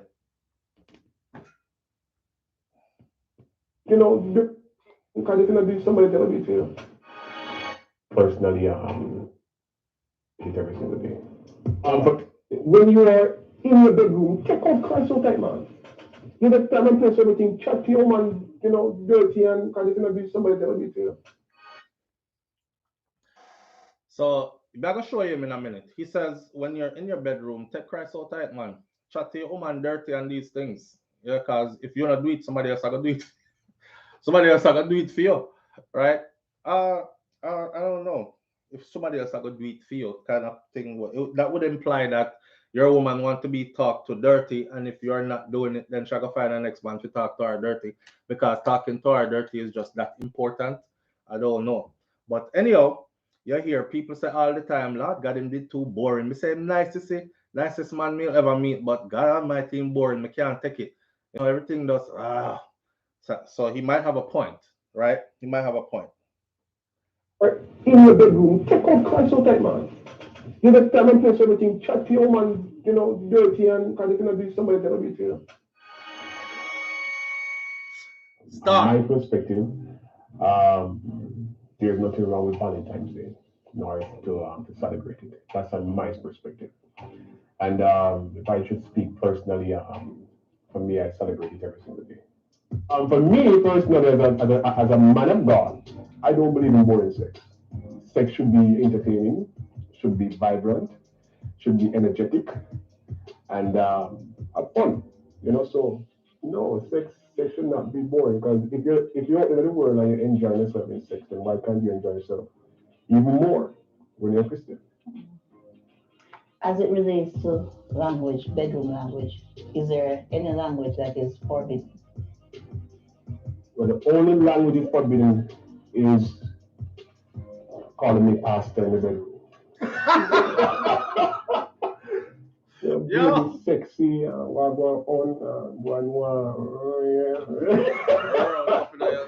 yeah, so you can, for me, be as dirty as you can. Your views on threesomes to spice up a relationship, a marriage? I don't want it, that's a support it. Well, I'm gonna do a threesome, man, because we don't like share. You understand? But and if you're in a committed relationship, there should never be any consideration of a threesome. You understand? Whether you're safe or unsafe. Ways to spice up your bedroom activity. One, your bedroom must be the most private and most entertaining place on the face of the earth. You know, for me, get a little disco light, maybe a little pool in your bedroom, can dance on panic, ting. You understand? And spice up the thing. In the bedroom, because in the bedroom, I said before, me I'm a prophet. I'm a sniper, but not the prophet. You understand? So, the sniper, but not the prophet. If a Valentine's Day, what are some of the special activities that you would recommend for couples? I advise all my brethren as well. You understand me? Both unmarried and married. Disco light is one of them. Disco light. You understand me? Disco light, you know, various things that you can, and I think I'm gonna be happy here. You can use to entice in the whole thing. You understand me? Yeah. What are various things? Toys? Yeah, well, nothing wrong with that, but nothing wrong with using a ice cube and all kind of thing. If you don't have ice cube, you can buy a tough bomb juice and so for the juice so that I can just blow up on it. Do you think porn Yeah, man. could be an addiction? Yeah, man. That's the number one thing, man. Because porn helps to, you see, porn helps to make you relax. You understand? Make you relax and all that stuff. So therefore, it teaches you a lot too. Pastor said porn is okay because it helps you relax. Nothing wrong with watching porn, especially if you're married or you tend to go in a relationship. A porn, you know, and a man a drive and pull him up on the roadside and then do it. So, they pull him up on Highway 2000. And do it like this. And that was the best one I seen. Yeah, but the thing, man, you're mad man. I guess I know. You can't even know why not. I can't see there, you're ping on there, man. How are you, man? I think I'm going to try later to where the Lord house is concerned, you know, that is the house of the Lord. You know, there should be no form of sexual activity in the house of the Lord. So they, you know, that for me is very often. It's like a insult to the mighty God, and you know, you'll be opening doors within that capacity. I don't believe in sex before marriage. You understand? I don't believe in that. But I will never tell you that it's hard to contain yourself, especially when you meet somebody who you love that person and you want to spend the rest of your life with that person. You know, but try to not put yourself in a position where it has to happen. You understand? So for me personally, just try to contain yourself as much as you can. I thank God that I have one eye now. A wife. Because I'm enough out there. So sometimes enough out there. For me, just in the blind side, we can't see that. You have one eye. Yeah, that's that. We can't see that. But I was in a situation one time where I went to a church one day to preach and 3 girls at me one time. Never have nobody to carry. 3 girls looking at me and you see when you have the spirit, the anointing, it draws people to you. It draws, you know, if you're a man, it draws women to you a lot, and you have to know how to maintain your composure. And that's why many pastors fall by the flesh. Because women see them like them and then them like the spirit. The Bible says, husband, love your wife as Christ loved the church and he gave his life for it. You understand? So in your bedroom, your private time, there's nothing to do in the Bible there. And that's what much of many relationships in the church because why them two women self-righteous that they can't put them out on them. They can't, the woman them so really righteous, then they can no one talk here. Yeah. Women in the church, they can really and self-righteous. You understand me? That they can't even tell them husband to boy baby, you know, more suck on it kind of thinking. Because when I talk to my wife, you know, and you know, me the other woman me I chat to and you. Me not call it vagina. You understand me? I say, yo. What? Fat, you know. We think fat and you know, I think you want. You understand me? So I'm just saying, when you are in your bedroom, take out Christ out that man. The next time I play something, chat to your man, you know, dirty and it's gonna be somebody that will be here. Enough time I run people for me when I'm having service sometimes, even online. And a woman come online and the time relate and thing and she beside her man. Girl, You say know, if come you up see on him the phone wife, and give me a man some sex man. Me no want to chat to you. But pastor prayer, me want me say, young man, just leave from work, come home and you live on church. Come up on the phone and give the man. And the man live on, yeah man, pastor, me like that, man, me like that, man, me like that. You know, true because, you know, many church build relationship and mash up relationship. There will be people that say, you should not believe that pastor. How many marriages did they have? Because if their views are contrary to what I just shared, then it means that they have been big trouble in their relationship. Then wife are getting born. Or them man are getting born. Just like that. Hear what? There's a backstory to this guy, and somebody just said piece of it right. That's about me. I'm gonna give you the rest of it. Listen, you know what interesting thing that he said? Remember, I had this discussion like a week ago or 2 weeks ago. We talked about how these are things that's supposed to be talked about in the church. Because if you want people to stay in the church, because enough marriage end because bedroom stuff not right, and nobody don't know how to approach the problem or whatever. So, Sister Joyce go find somebody else give something to and them sort it out proper. And Brother Blake, him can't sort it out no more like that. Or he is not interested because he's more into the Bible and the Lord than he is into his wife front and all these things. And so it mash up their marriage, right? So we have to talk about these things if you're going to go to church. These things should be something talked about in church. On another note, the man said, woman call him because I know how Christian woman stay. Me I call pastor for a word, a prayer. We are go through something right now. Make pastor pray for me. The man say a woman call him. She on the phone. They're FaceTiming. He's praying. She called for prayer. So he must say, let's get into prayer. But him say, husband walk in through the door. Right? So him before prayer, him say, wait there. Your husband gonna work all day and just come home. And she say, yeah. And him say, come off of the phone. I'm gonna give your husband some sex or something. Left prayer for your next time. Cause she catch up on phone with man. And some woman feel like say, oh, because it's the pastor. Your husband is offended. He's offended. You're not even greet him when he come through the door. Hey, all right, hi. Coming up on phone with pastor.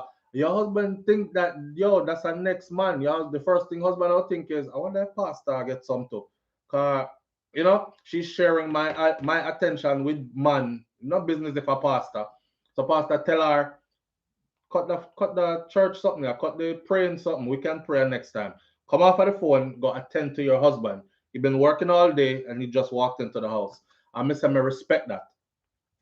I respect most of what the man say until this story about him wanting to be the next Kevin Smith. He didn't want to be the next Kevin Smith. He wanted to gather Kevin Smith's flocks. So you got to understand, a vacuum was left, a hole was left. When Kevin Smith croaked, died, passed, he left a hole. He left a whole lot of followers that obviously love to give their money because he was able to live a pretty opulent lifestyle in Jamaica, multiple houses, brand new BMW SUVs and all these kind of things. He was able to live high off the hog. So obviously money out there in the congregation there. If you can gather that people who is still waiting for him to return, then of course you can possibly make that kind of living for yourself too. But me don't know if I'm gonna gather them under the same kind of teaching as Kevin Smith, because he doesn't call himself the Almighty God like Kevin Smith did. But Kevin called himself the Almighty God. And guess what? His followers actually believed that he was the Almighty God. So, but that brother here don't call himself no Almighty God. He actually goes off of the Bible and Christian principles, but he's a bit radical, you would say, when it comes to sex and sex as a couple. No matter if you're Christian, holier than thou, or married or whatever, him say when a time for in the bedroom, him say, me not call my wife vagina. I don't say a vagina, I pussy, me say it fat. Yeah, bring Carla, come here, and them kind of something. So with that said, it was refreshing to hear somebody step out on the front line and actually say what I've been saying all along. We're gonna left it right there. So that material, by the way, given credit, so there's no plagiarism, using it only for discussion's sake, is on the Star, Jamaica Star. Go over to Jamaica Star and you can type in. They are on YouTube. When you are in your bedroom, check out SouFLoTV, man. There's a time and a place for everything. It says, I don't believe in boring sex. Just YouTube it. I don't believe in boring sex. Sniper Profit. And watch the entire interview over there on Jamaica Star. Right? Roughneck Sniper. The man say, I porn me a watch and me see them pull over up on the side of the road and do it. So me try it. And yeah, my wife did like it. So what matter of fact, me feel like me I'll try it again today, you know, and these kind of things. Some spontaneity, some, you know, something different, and these kind of things. I don't know. People tend to go to church and then forget that they are humans, and they neglect that part of their life when it's a very important part. There's a fun fact for you. In the field of occupational therapy, there's what's called ADLs, activities of daily living. And these are activities that are a necessity for human beings to get by. Guess what is on the list for ADLs? Sex, sexual intercourse, because that is how, as a human being, you were made and wired. So nobody listen to nobody I talk about, no, I'm good, we don't have to do anything. And yeah, okay. That partner that tell you that, you better go make sure so your partner all right. All right. You know, see people are broke neck, just forget some. People risk life and limb, just forget some, because that's how you are wired as a human being. Plain and simple. So if you get in a marriage, you must tend to that part of your relationship, as your whole relationship are gonna end up in a problem. With that said, manners and respect to each and every one of you. If you haven't been taking care of your partner or exploring and enjoying, then I suggest you start doing so now. And if you used to and you're lapsing, then I suggest you get back to it now, unless you want to lose your relationship. Catch you all tomorrow morning right here on SouFLoTV. Manners and respect. I'm out. Peace.